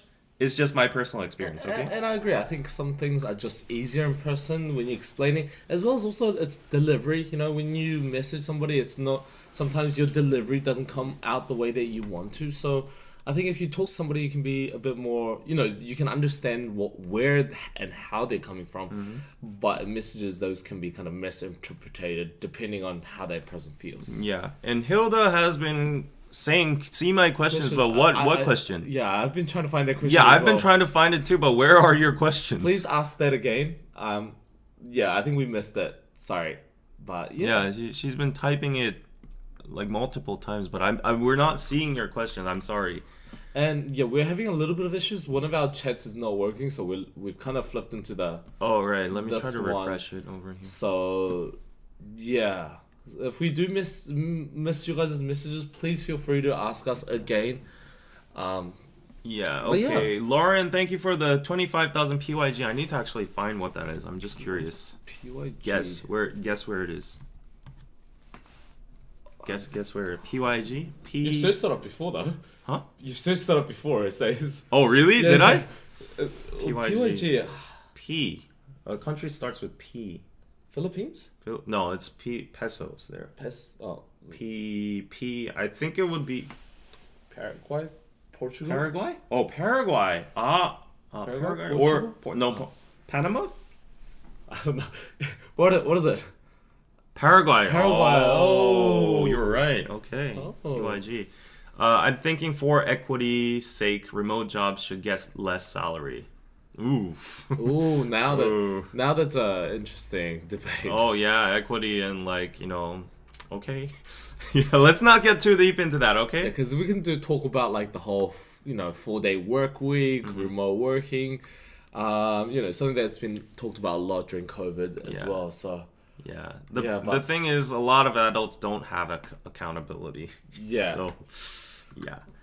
Okay, let's go on. I'm sorry we lingered on that too much, but let's just fast pace throughout to lighten the mood up and to refresh a little bit. John, could you give me 2 minutes? I'm sorry about that, but I gotta do what I gotta do. So, introducing the best site in the world for Korean products, which is Piroso. Go to piroso.net if you want authentic and unique Korean products you've never seen on Amazon or the internet. You can only get them on piroso.net over here, from modern fashion, kitchen, tea, stationery, digital accessories, books, in Korean, everything on our store. This is our best-selling hoodie over here. We've sold more than 52 of them right now. Jin has printed all of them over there. All those boxes are hoodies. They've been shipped and delivered right now. We have these wonderful home deco plants that are made by Hanji. You've never seen anything like this before. You can check out our vlog about like the mugunghwa, the national flower, all this. And these wonderful pendants and modern hanboks, which are really cool over here. So go check them out on Piroso. We have modern ball caps and echo bags and all these kind of things as well. And these wine stoppers, really cute. Cubs, ceramics, tableware, table mats, and glasses, all that kind of stuff. And tea. Just want to let you guys know that we are going to have like a very imminent time frame. We are going to launch a Seollal special. We're going to have a Seollal package, and we're trying to procure hangwa. Do you know what hangwa is? Can you explain? It's Korean traditional dessert, I guess. And it's what we usually gift each other during Seollal or like Chuseok. So it's assortment of Korean traditional snacks. Yes, so it looks like this. We have yakgwa, we have like, I don't even know what their names are. Like this is, what is it? It's all called hangwa at the end. It's very colorful. It comes like this.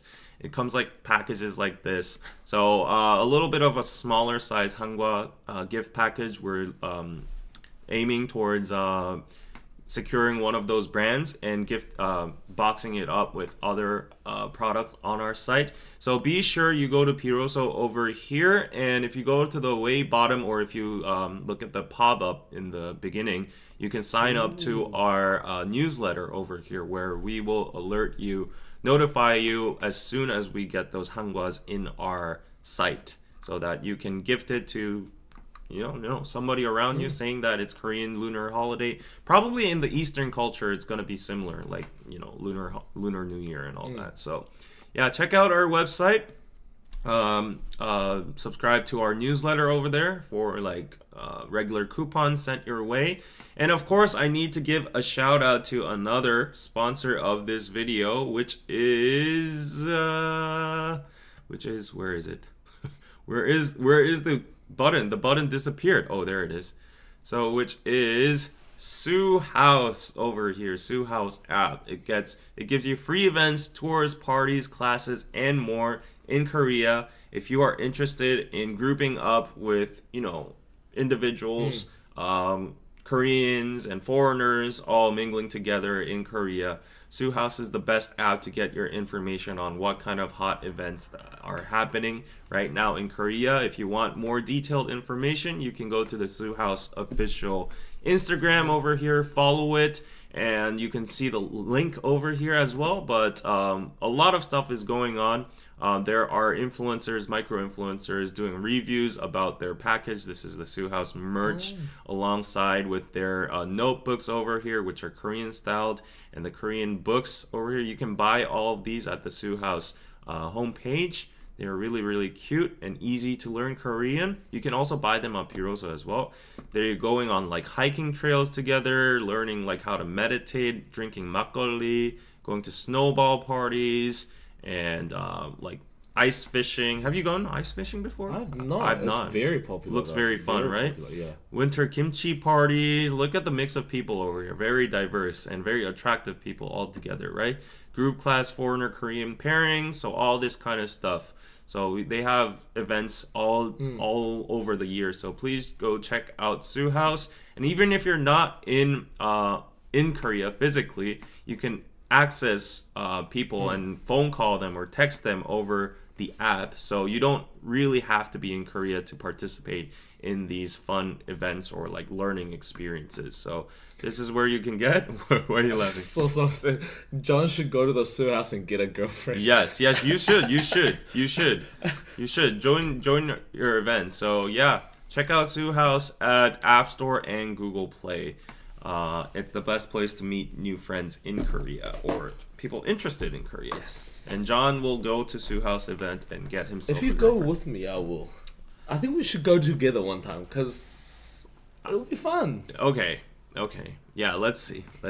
As someone, I'm a huge extrovert. I love meeting people. As a pretty big introvert, I would say David is. So yeah, you probably don't want to. Yeah. Yes. So David's favorite Korean sweet is Karina for sure. Yes. Sorry, I did not think. Sorry.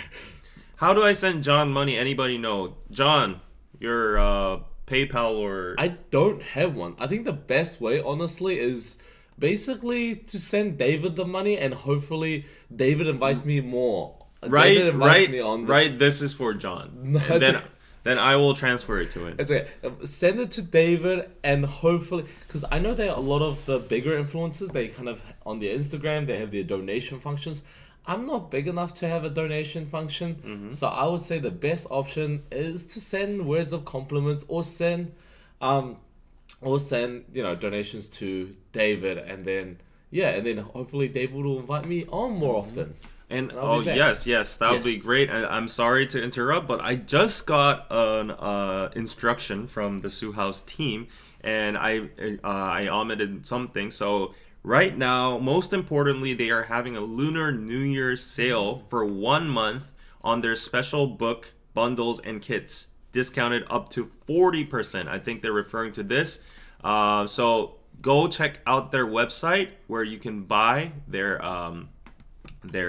textbooks. I'm trying to point. Oh, but yes. okay. I was like, what's happening? Well, go check out their website and go purchase the books with a 40% discount. Yes. And there's going to be a speed dating event. Oh hell no! Let's go. You go? It's a speed dating event. Didn't you? There was the major one that the Seoul City government did at the Hangang with the speed dating. I was actually thinking about signing up to it, but I got too shy. I've never been on. Oh, the Seoul City one. Yeah. I was talking about that too. But I've never been on a blind date. I've never been in a. Have you ever done like? You've never been in a I've blind never date? been on a blind date, and I've never done. Dang, actually I need to meeting set as you well. up. Have you ever done like meeting as well? Yeah, for sure. I've never done meeting. I've never been on a blind date. I've What? never met anybody like that.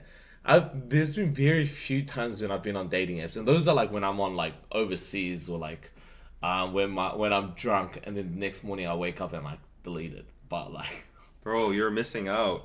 please tell me your experience, please, You're missing out. because yeah. Yes, John has a YouTube channel. It's ftajohn. It's in the description box below. Go check it out and subscribe. It's probably the same handle for all your socials, right? It is, but Yeah. some of them have a dot and some of them don't. I don't remember which one has a dot because I realized some people have the ones without a dot, so I had to add a dot. But yeah, they're more or less the same. Mm-hmm. Do public schools have air filters in public places too for yellow dust? Oh, that's a good question. I think some do. Some do. Yes. 학교 I'm 교실 미세먼지. I think there would. Oh, my head hurts. I'm sure some do. Some do. Some of the good schools probably do. But whether you say if all public schools, I would probably assume not. Especially if you go outside of Seoul, I would assume that there isn't. Um, because they are a little bit more pricier. So there is definitely like attention Yeah. towards the issue. So there is like a people see the necessity for it. Dust-free classrooms targeting 500 elementary schools by the end of the year. So there are like these corporations that are working to help these schools. They're saying Hanwha eco-friendly classroom making, fine dust. Their eco-friendly facility is worth 100 million won per school. For all that, yeah, I think some of the schools do, but honestly, though, they wouldn't help that much. Yeah, and to be honest, there are a lot of schools, and the ones that like they make these articles on, they're very small portion of it, and also, this is obviously a joke. This is a joke, totally a joke. But our birth rate population is like tiny, anyways. All the schools are closing one at a time. So I think should be more attention to trying to make babies than trying to keep them. I guess trying to keep them healthy is very good, but also like, yeah, if none of the universities have it. I don't think our university had any of air filters as well, from my memory. Some do, some don't. Like Yeah, some, maybe it's because I went to some of the older buildings. yeah, exactly. So yeah, and we went to a pretty prestigious. Honestly, like university. it's like a huge room, and there's like this little gadget. It's not gonna help. Yeah, that it's not much. gonna help much. Yeah. So we need to find a more fundamental solution to this. Sending the fine dust back to China. Yeah, I hope like a weatherologist or someone can make this miracle, method to like make artificial rain or wind like boats or something. Anyways, and Diane sent $10 for John, so I will be gifting that to John directly. So $10 is 14,358. I expect every pennies of that. I will give you 14,358. Do we have to round up the? But then I have to like do the PayPal, PayPal conversion, conversion. so there's gonna be like some loss there. So I'll give you like, I don't know. I'll just give you 15,000. No, it's fine. I'll just give you 15,000. I appreciate it. I think that's my first ever donation in life. Yeah, I'll give you 15,000. Thank you. Okay. Oh, my lungs are really hurting. I don't know why. I don't know. I'm pretty used to the fine dust now. It's just like, it's just what it is. You just can't accept it. Yeah. But yeah, but we have a lot of other big news. Yes, which I really don't want to get into, but let's just scrape the surface. Yoon Sung-yeol arrested in criminal case over martial law fiasco looms. Yeah, he got arrested. He's in jail right now. And people are going crazy. Yeah. They're protesting. And they're breaking walls and they're breaking windows and going into court because they don't want to admit him getting investigated and being in custody right now or Right. arrested. So they're climbing over walls, smashing windows, ashtray stones, plastic chairs. Some police officers actually got hurt. So I heard that 95 of them were arrested actually. Right. For violence and obstruction and all that. So most of them, surprisingly, were males in their 20s and 30s. Right. Yeah, I guess they would need the physical strength to do that in the first place. But look at these poor police. Yeah. Yeah. It's If this happened in the U.S., imagine. someone's getting shot. I'm just saying. Yeah. But like, It's really, if you think about the situation, for the longest time, Korean protests, even throughout this whole martial law fiesta, it's been that it's peaceful. Koreans are known for their peaceful protests. I think this is one of the first major moments where people have actually started physically lashing out, and there's been times where, for even during when the martial was like announced, a lot of people were trying to be a little bit more sympathetic towards the police officers because they are forced to be there. That's their, yes, it's their duty, but also they don't agree with, a lot of them don't agree with the government. Yeah. A lot of them don't agree with or President Yoon. So a lot of people for a long time were very sympathetic towards them. They were a lot more like, there was a lot of like, there was videos of going around where a lot of like the older people will be like, oh 우리 아들 이러지 마, like my son, don't do this and stuff like that. But seeing the younger generation in their 20s and 30s physically lashing out, it's kind of like a, yeah, it kind of did take a lot of people by surprise, in the sense that it's like not expect, it is expected. It was obviously not too surprising, but it was kind of like, we didn't think people would actually physically get to Yeah. this point. Yeah, it's pretty crazy to see what's Yeah. happening. Like jumping over, jumping over fences was already things that we saw for since the martial law was announced. But then Breaking going windows, physically, yeah, physically assaulting the police officers and all that, and people saying it did happen in January 6th. I guess they're referring to the Capitol Hill thing, Yeah. like Trump. but all that, yeah. exactly, and also, but the thing is that it also brings into highlight of the strength of the police. Because the thing is, people don't realize that I have a lot of friends who I've actually met in the gym and outside where they're police officers, and they've also talked about how a lot of people look down on the police officers in Korea. Like in America, people, from what I understand, I've never been to America, but from my understanding, people fear the police. People, when they see a police, they kind of want to turn away, or they want to divert their attention from it. Even my friends who are like, have never done anything wrong, they just don't want to kind of associate themselves with police. In Korea, a lot of people do kind of take the police for granted. They kind of Yeah. abuse them. They talk shit to them. They kind of see them as lower than the regular civilians, which is why we see these people kind of lash out, knowing that the police officers can't be physical back.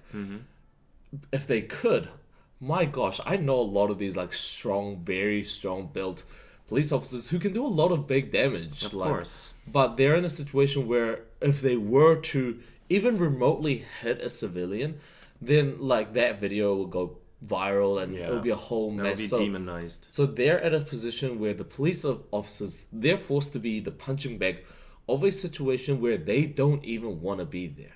Like they want to stand with the civilians. They agree that the president should be punished, but they can't. So it's bringing spotlight to a sense to what the police officers are having to go through, and which is why a lot of the general public are actually, in a certain sense, kind of like not agreeing with this physical actions of these protesters. They're kind of like, in a certain sense, they're turning their back. Yes, they should protest, but not in this way. So I see a lot of people commenting and that they shouldn't be doing it in this way. So yeah, a lot of the people who are being physically arrested, they should be. Yeah, Should be. of course. I've always wondered why they didn't do that earlier. Because I was in the police too, and we arrested nobody until then. Right. Until now. Yeah.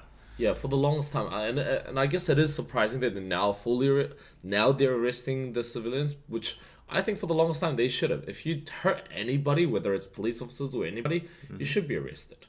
So yeah, but it is, hopefully that's the first and the last kind of major incidents, but most likely we're gonna be seeing it more. Yeah, often. I mean, it's just tragic that everybody involved, either the police or the protesters or whatever, like everyone, as I said, everyone has different opinions and Yeah. all that, but this is all triggered by like some, I don't know, political stuff that's happening, and it's just sad that one side has to get like assaulted, one side has to get jailed, one side has to like shiver in the cold every single day, and I don't know, like this is all so just tiring and exhausting to see. And everyone's just kind of desperate for answers. Everyone's desperate for results, which for for weeks, for nearly a month now, none of us have received major results to anything, which is why I think everyone's just desperate to It's gonna see come something. out slow. It's very slow. It's gonna be slow. Yeah. But I'm just so tired with all this like political stuff. Yeah. I just want it to stop now. Like, it's enough, right? And why are more young South Korean men turning up at pro-Yoon protests? Yeah, as I said before, like the what do you call it? The support rates have gone up to like 40% for Yoon, and a lot of them are young Korean males. Yeah. And a lot of people are siding with him because they're seeing like the opposition party trying to like actually be too forcible Right. towards the president and also the country itself. They're just like impeaching everybody, and A lot of people are stepping down. We have the second acting president. yeah, So so it's stressful. it's stressful. We're getting these updates very small at a time to a point where it is it's draining for a lot of us, especially if you're looking at the news every day. So for me, I've decided that on my channel, I'm only going to cover it after they've piled up to a certain degree. Yes, the first few news might not be up to date, but I think it's just the more healthiest way, because or else it just feels like you're doing the same cycle over and That's over true. again. And it's draining. Especially if you're like a news channel. But like honestly though, on a content creation side, you should do it every single day, like updates every single day. I do, because that's how you milk it out, and also that's how you get the real-time views. But I understand your perspective. But I do wonder, I've always been curious, and because we do have live audience as well, I do want to ask, is it better for a content creator who does cover news to cover every time there's a minor update so you get the latest updates? Or if they cover about the martial law again and again, does it just feel repetitive? Like You can do the best path is to do both and cater to both audiences, because people are gonna want real time updates and people are gonna want like a conclusive wrap up as well too. Because So I do feel like if you talk about the martial law, about every little micro updates, people will kind of get tired of it and just kind of like, oh, this is the guy who only talks about this, and just kind of want to find more like kind of either the martial law expert. yeah, he's the guy who just talks about political stuff, and both of us, none of us like we personally don't like politics, but it's just something that we have to know. So yeah. So I stopped talking about it too. Like it's the same with New Jeans and all that. Yeah, Like, there's minor updates, but yeah, like let's just wait for the court ruling and all that. So interesting news. Serving sizes shrink in Korea as more people dine alone. yeah. So this is like a one-person chicken set from Gyeocheon. Would this be enough for you? Definitely not. I could Definitely have not. Like what is 15 of that. who is this who is this single person? That's true. That's nothing. And what is even this Yono trend? You only need one? There's no four. You only need one. What the hell is you only need one? Come on, Korea Times, get your stuff together. But yeah, it's this idea. We actually covered this on one of our other guests covered it on our news. But it's basically because of people are struggling with finances, people are shrinking how much the quantity of things, as well as the quality of not sacrificing the quality, but shrinking the quantity. So people are wanting one of something that is very good, so you use it again. So this idea was that people will buy one good pair of shoes that they could wear again. People will buy one of one. So a lot of the fruits as well, if you saw before, it's like coming in bags and like packages of kgs. Now it's just like you get a singular apple, so you can buy a singular apple or something like that. It's this idea that people are just financially, economy is struggling, so they're just shrinking the quantity rather than the quality. I understand. Because we need more affordable options. Yes. Because chicken nowadays is like $20. I can't. Yeah, it's very expensive nowadays, and This is like apparently $5.4 or something like that. which is yes, It's not bad. I guess I could, I could live with that. really. If I have to tighten up my budgets and all that. So, Yeah. I mean, consider yourself like you're in the desert right now. You don't have Right. food. You're on a boat on a deserted island or whatever. Like this would be enough for like 5 days. Yeah, I guess if I was like a hungry student, I guess this if I was a hungry student, I wouldn't even buy money on this. But if I had to, then this and a bit of rice, I guess 2 bowls of rice would be filling if you. But yeah, this specifically, I don't know if that would not do anything to me. That might even make me more hungry, like as an appetizer. We're going for lunch, right? Yeah, yeah. Okay, what do you want to eat? I'm happy for whatever. I'm pretty subtle. I'm also not too hungry because I had breakfast. The thing is, I can now have breakfast, so I'm so happy about the fact that it's like when I did the morning But news show. did you even have breakfast before? So I couldn't because No, like before your Arirang days. Oh yeah. You did? I would wake up in Wow. the morning with my parents and have breakfast with my parents. Wow. Because I think it's also important for families to kind of eat together.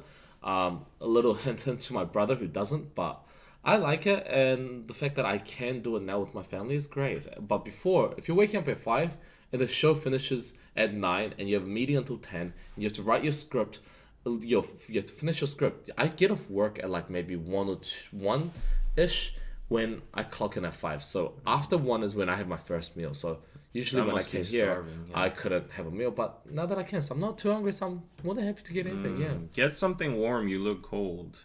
Oh, that's a good idea. Yeah, the thing is, the heater is right here, so I'm very, very warm. But Are thank you? Oh my I'm- gosh, I wish I should have switched The spots. thing is, this metallic chair is on fire at the moment. It's like gonna give me a tattoo of. It's gonna give me a I tattoo put of John this on a L shape. torture chair. Upside down. I'm sorry I for put your you on chair. an electric lava chair. I'm surprised this wood isn't burning at this point. This is about to get red, like glowing red soon. Is your ass okay? My ass is fire. Your ass is on My fire? ass is very warm, but I am getting closer to you every minute, though. I don't know if people realize my shirt's already. I'm If freezing I over would here. take And this off if I could. I'm just saying. Oh.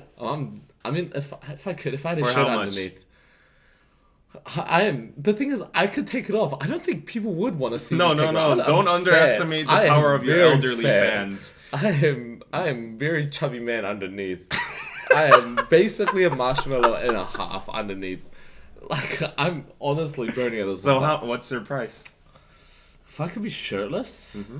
if I could do over my like shoulder chest, because I'm happy about. It's my stomach that's kind of like I'm insecure about. But I don't know. What's your price? Do I have a price?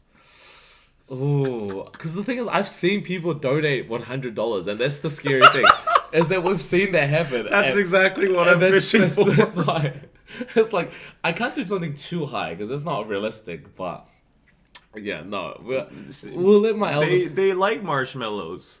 They don't want this marshmallow. It's like a white marshmallow. It's not even rose. It's like bare bottom white. It's not pleasing to anybody. So what is And your I don't price? even think you'd want to see me shirtless. Oh, I do, of course. Do you want a I- shirtless man next to I you? dearly want to see. Sorry, I just tried to make it as awkward as possible. But yeah, seeing a shirtless man next to you is Come on, give me not your something price. I personally want, but I respect your decisions. I respect your desires. hey, Dolly Baby, we're not getting there. Can you refund donations? Dolly Baby, we're not going there. Also, $5? Dolly Baby, what do you think? How cheap do you think I get? Damn, man. Also That hurts my ego, man. $5 is it? Damn, I'm worth $5. Damn, man. I said I look like a marshmallow. I wasn't priced like a marshmallow. Cheapest.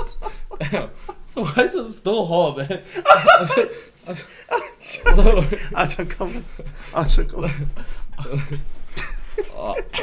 You want to switch chairs? No, it's okay. It's okay.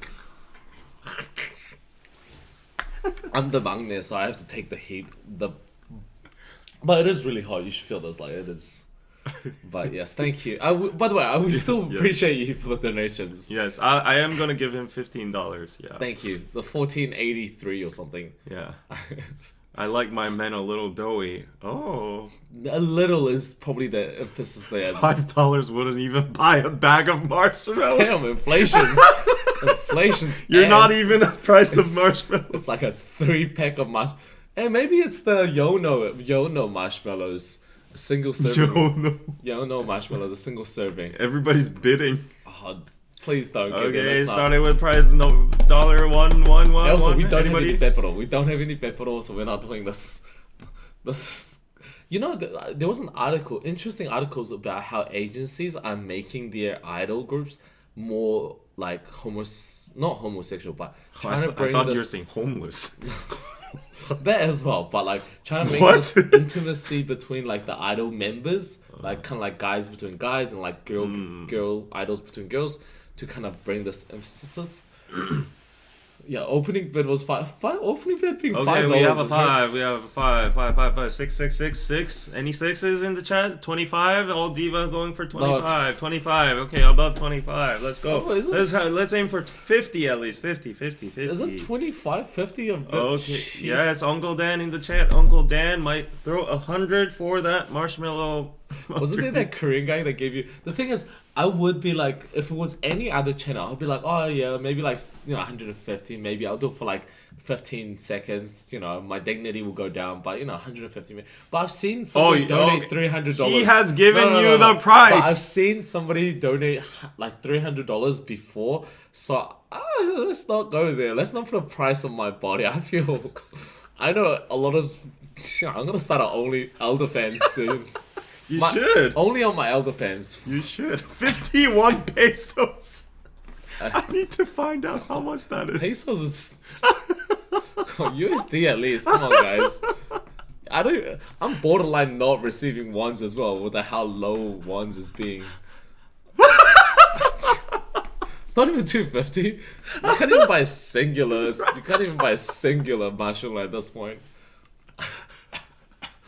Your price is $2.5.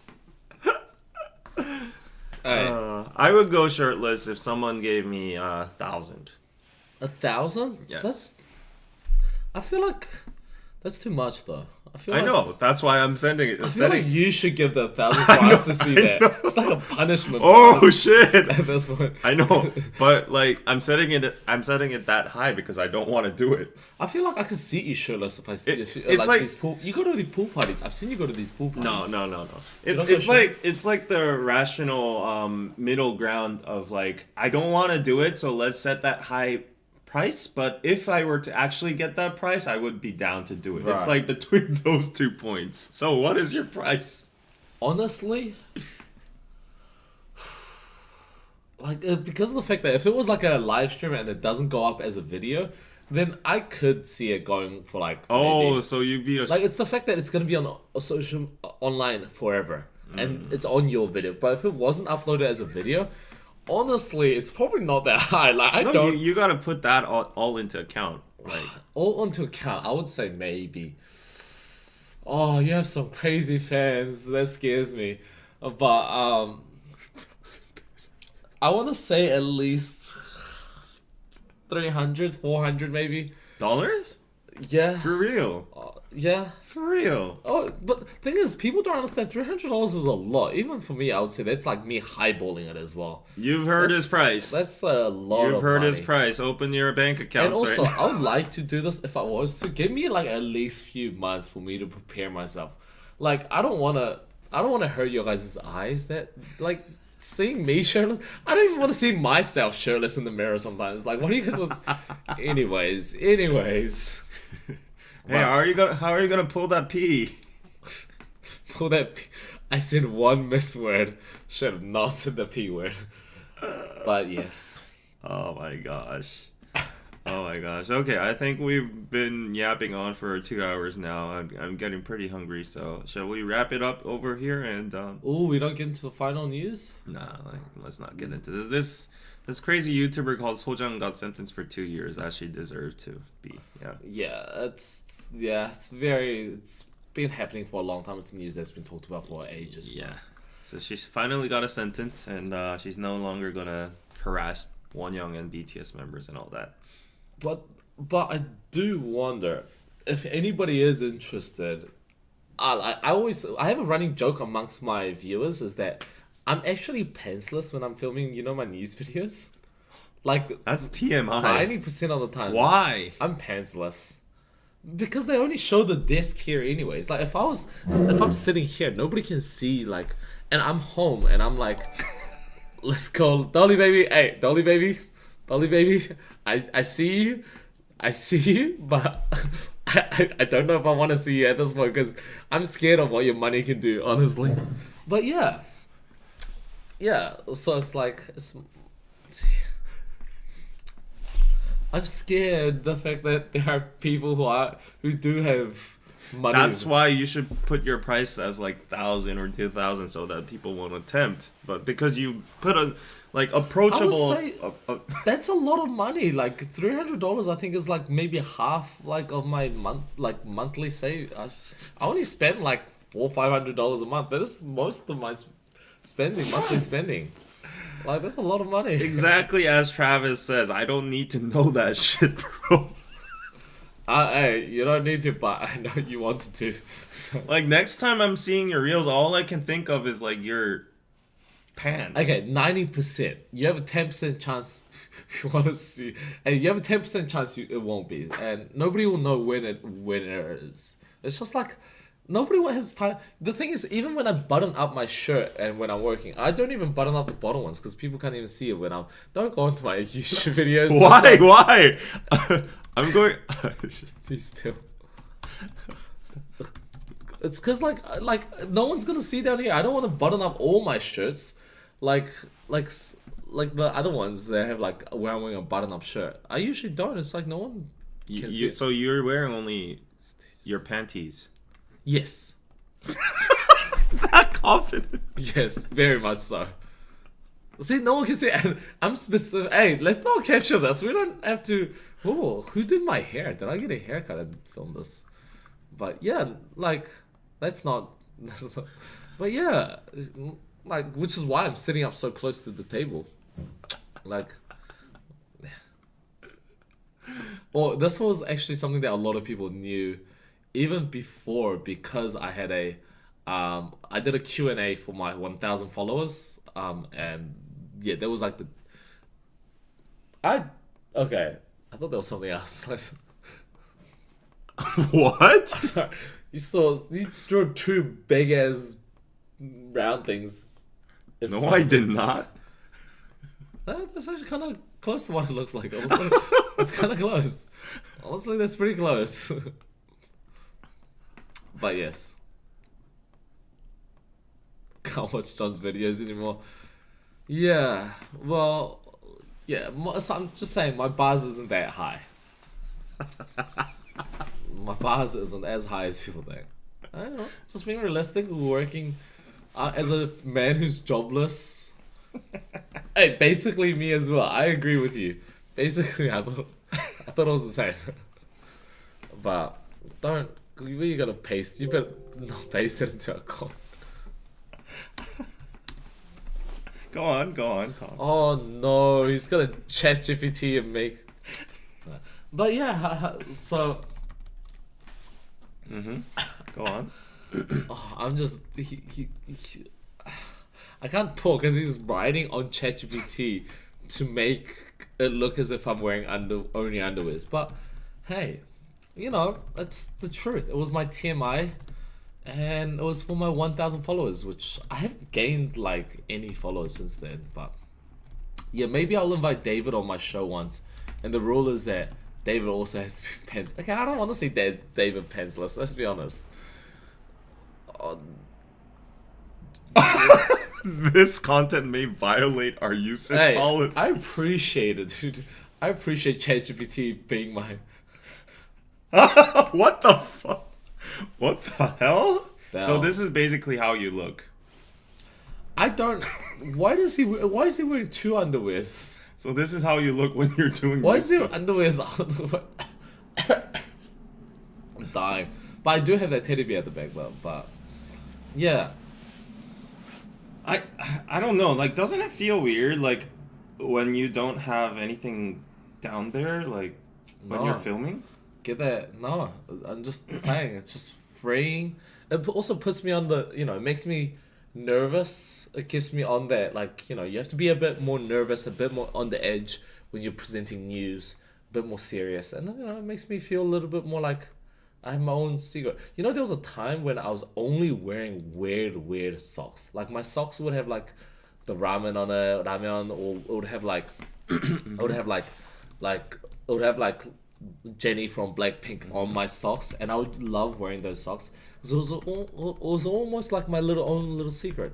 And I heard that sometimes girls like to sometimes wear like sexy underwear, and they feel kind of good about themselves. It's the same thing. It's like I like to wear weird socks so I can, kind of feel like my own little secret sometimes. I don't like how my image has turned out on this video, my image. Go on. My image was very smart, very sophisticated, very elegant before this episode. Now that I'm like left Arira, I'm like, man, all hell's loose. I think your image was pretty much the same before. Really? With your elder fans and what was it? Like you did a what was it? There was a She said John is weird. It's mean. Okay, let's see how AI has. Oh shit! This is not what I. Oh, what? What the hell? What? This is weird. Okay, whatever. It's basically me in a job interview, honestly. If it's I do wear pants during an online job interview though, because I worry that Of course, sometimes- as you should. No, people don't. A lot of people don't. But I worry that they will ask me to stand up. I have this phobia that I feel like one day they will just be like, "Hey, can you stand up?" Just so there are a lot of people who don't wear pants during these online. We're wearing a suit, I'm wearing a button-up shirt, and I worry that they'll be like, "Hey, can you stand up a little bit?"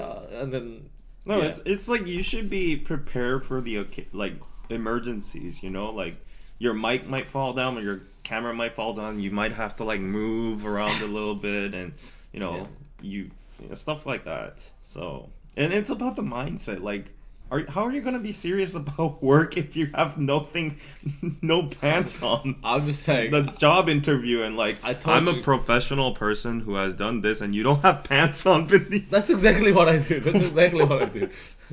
I was just like, I told you, I don't wear a mask. I don't wear. You don't wear what? Going straight Raw dog? Raw dogging. You don't wear what? I mean, like, wear pants and like mask. I don't wear. What don't you wear? Only the necessities, dude. Only the necessities. But we've come a long way from pants to other interesting. I don't even know if your sponsors like us talking about these things, but Of course they do. 312 people are watching. yeah, Numbers don't lie. thinking about this is wild. The fact that 312 people now know that my videos are mostly pantsless is kind of wild. That's you dug your own grave. Like, I don't realize a lot of these things after I say it, but so Okay, Linda sent 25 for us each. Enjoy the episode with John. Need to have him back. Send in 25 and 25 for John. thank you so much. I'm not taking my shirt off, but thank you so much. I appreciate it. It's interesting getting donations. I don't know if I'll ever get used to it. Do you ever get used to it? What? Used to it? Receiving donations. No. Like, it feels surreal, and I wanna be like, don't send me donations. Yeah, but also feels nice, but also like I just want people to. Hey, you don't know. I'm just saying. David might not be wearing pants right now. I'm wearing pants. Nobody knows about David. Like, honestly, okay, I'll be totally honest. If somebody sends me 50 right now, I will take off my pants. I don't want to see that. That's a punishment for me. Wait. No, for real, I can do it.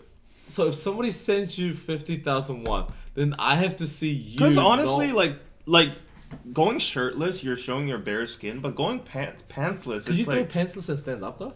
yeah, Like show your underwear? yeah. $50 It's to just, show your I mean, underwear. what's the difference with the swimming suit? I feel like $50, guys. $50 to see David's underwear is pretty easy. I don't want to see that. Like, it's a punishment for me. Come on. I feel like your hands went a lot further than just the underwear. Just like, I don't like where this chat is going. I'm pretty chill. I don't. I have the worst position. It's like either I get closer to David where he's about to go pantsless, or I get closer to the heater where I'm gonna be pantsless soon. So Dolly baby, John, what do you think about chaps? chaps like chapsticks. I think so, maybe. Chapsticks, not the ones, not the red ones that he's putting on. I don't know where that is going. That's weird. Your also lips isn't as red as like in the videos though. When you were with Anna last time, your lips were so red. Did you want to kiss it? No. I don't know. You know, I feel very hot and anxious right now because I'm scared that somebody will send the 50,000. It's kind of like a thriller at the moment because I kind of want to finish this before somebody sends it. I'm scared. David has twerked to WAP for donations. He can do anything. You have? Yeah. How much was the donation? I don't remember. In the early days, I would do it for like a mere $2 or something.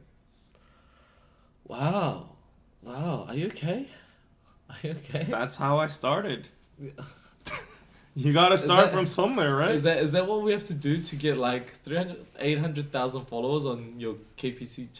The thing is, if you hold it like that, I can see it. That's not something I want to see. Like, you're not seeing anything. There's a dark shadow here. There's nothing you can see. Oh, there is something you can see, but yeah, like the thing is, like the panties I'm wearing right now. They're the panties? You're wearing G-strings?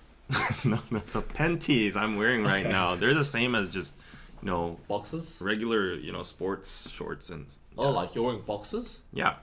Okay. Do you want to check your PayPal to see if anyone is sending you on PayPal? Because I feel like this stream is not gonna end unless, I'm just kind of like waiting for something to drop, and I'm just. But that's okay, good guys. to know. 50,000. Does this expire this stream, or does it go on for? Okay. Yeah, go on. Karina is so pretty. Go on. Does she have makeup on? What were you saying? Sorry, no, I was talking about Karina. Oh, you were? Yeah. Oh, she went to Okinawa, is that? I've been there too. So pretty. You know, but I always wonder, right? Did she break her glasses? What the hell is she doing? I like that these days these idol girls and groups are like doing these live streams and videos, and like New Jeans. I've seen a lot of videos of New Jeans, how they're showing more of their personality, like BTS, like them on live stream. They're showing their personality a lot more. I like it. It makes them feel more likable, more realistic, and yeah, I really like it. I really like it. Yeah, I like it too. And it makes him a little more appealing, I think. It makes him more look pretty. But yeah, I think. Oh, the chat froze here. Yeah, so I'm just recovering it. Yeah. That's not. There's no donations, right? Oh, well, you were waiting for donations? No, I'm just saying. There's either gonna finish with the donation or I don't know. Yeah, we're gonna finish it. Oh, I need to go eat now. We have to. Because I had a long night yesterday, so. But thanks for having me on the stream. It was always fun as always, talking about a wide variety of subjects. I say. Oh. Talking from from politics to society to, you know, how we love and hate China. It's so hot. It's so hot. I have a tattoo of this bar right here on my arm, but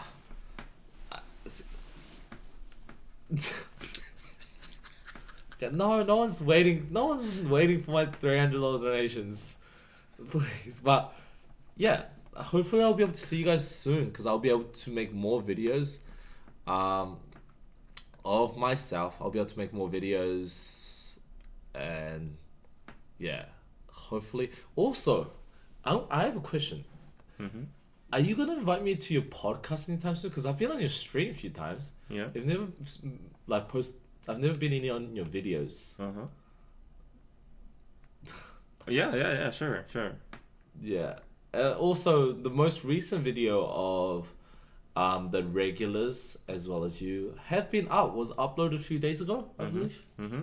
So yeah, if you guys haven't checked that out, go visit that video. Yes. Please. Did you have fun? Did you have fun moving that around? I hope you had fun while I was doing your closing. Okay, guys. Thanks for joining us today. Thanks for joining us, and hopefully we'll be able to see you guys soon. Okay. Please smash that like button. Would John be open to make lives on his channel? I would, but I wonder if there will be enough people that listens to a point where I would be. Oh, at least you'll have some people from here. Yeah, and also maybe I'll be willing to set up. What is it?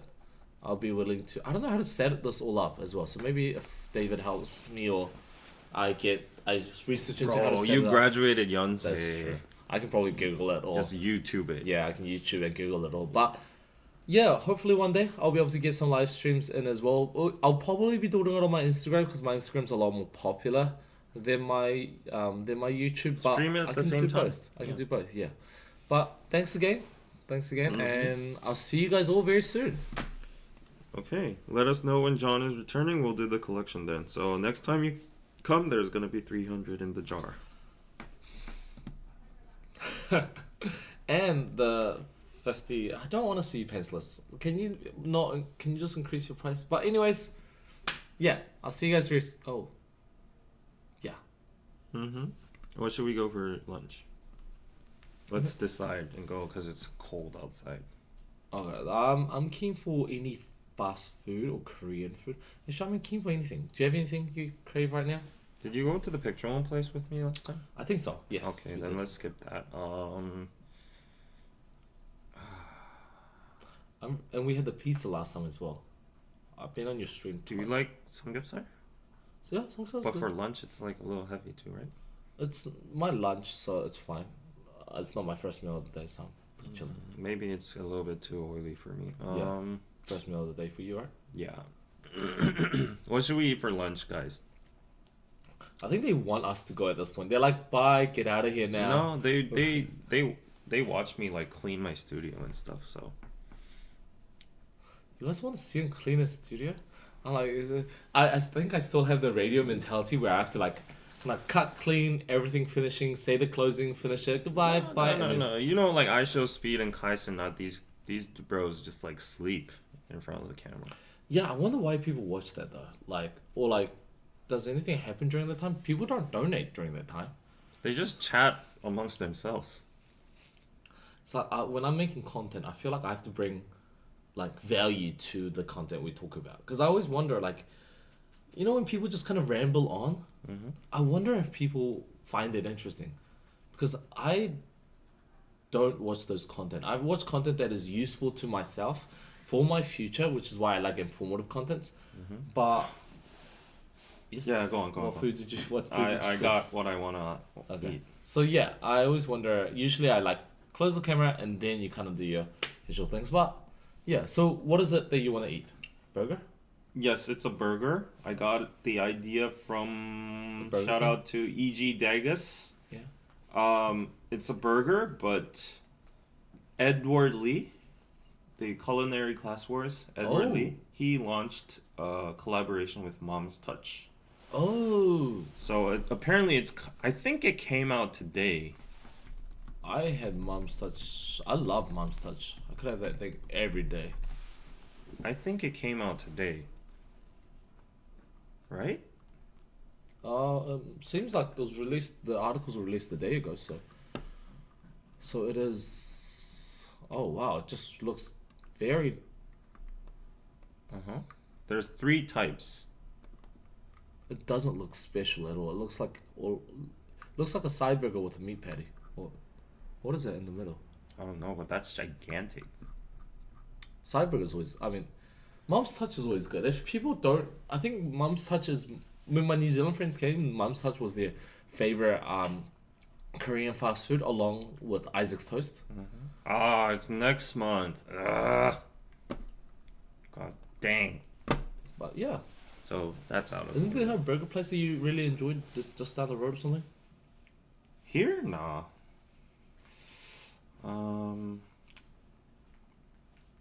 It has to be in walking distance though. Is watching David clean his studio fun? Is he like good at cleaning the studio? Samgyetang's here. Chicken. We've been. Do you do mukbangs often? Because Yeah, I do. a lot of the videos that I've seen you recently do is you're pretty serious now. Like you talk about like how you're, the things that you're going through, you're being really real. I have ups and downs. Yeah. But I've always wondered like why don't you like do mukbang every time? I do mukbangs sometimes. I'm really good at eating food, but I eat it too quickly, I think. Me too. So it's not really fun. It's like a 5 minute me munching away. And I don't eat it pretty. I just eat it pretty disgustingly. So. You are giving a lot of TMI today. Yeah, now that I don't work out, I can, be a bit more free with my words, I guess. But yeah. So there's I ate 닭볶음탕 yesterday, so I don't want to go to. We went to the ftajohn place. There's udon. We can go to the ftajohn place again. I'm kind of tired of it. 짬뽕. Jjampong is always good. Tteokbokki is not a meal. Okay. I know a lot of people would disagree with you, but okay. I can fight with them. Yeah. Do you think tteokbokki is a meal? I think tteokbokki is fine. You consider it as a meal, a full meal. If you eat yakdok, yeah. You can, wow. That's a lot of that's a lot of calories. No, but I just don't see how people can see tteokbokki as a meal. Like not in terms of quantity, but like the concept itself. There's a very famous 해장국집 here. No. That's like we went Musubin and I was like black. Good. Let's see. There's an 어묵집 here. 오뎅, 순댓국. 순댓국. 갈비. Oh, that's a horrible rating. There's not a lot to eat around, actually. 장어. There's a lot of seafood around here. 갈비. You said you had 갈비 yesterday, right? Where's the 갈비 place? 열정갈비. It's like kind of heavy. Okay, I don't know. Like, guys, we'll go eat something and let you guys know. Will we let them know? I don't think we'll let you know. I'll let them know. Let's be honest, we're not gonna let you know. Yeah, I'll let you guys know in the Discord chat. Yeah, I'll put up a picture over there. So, okay, guys, thanks for watching. We'll see you guys next time. I don't know when John's gonna be joining again, but hopefully soon. And see ya, everybody. Thanks for the donations. Bye.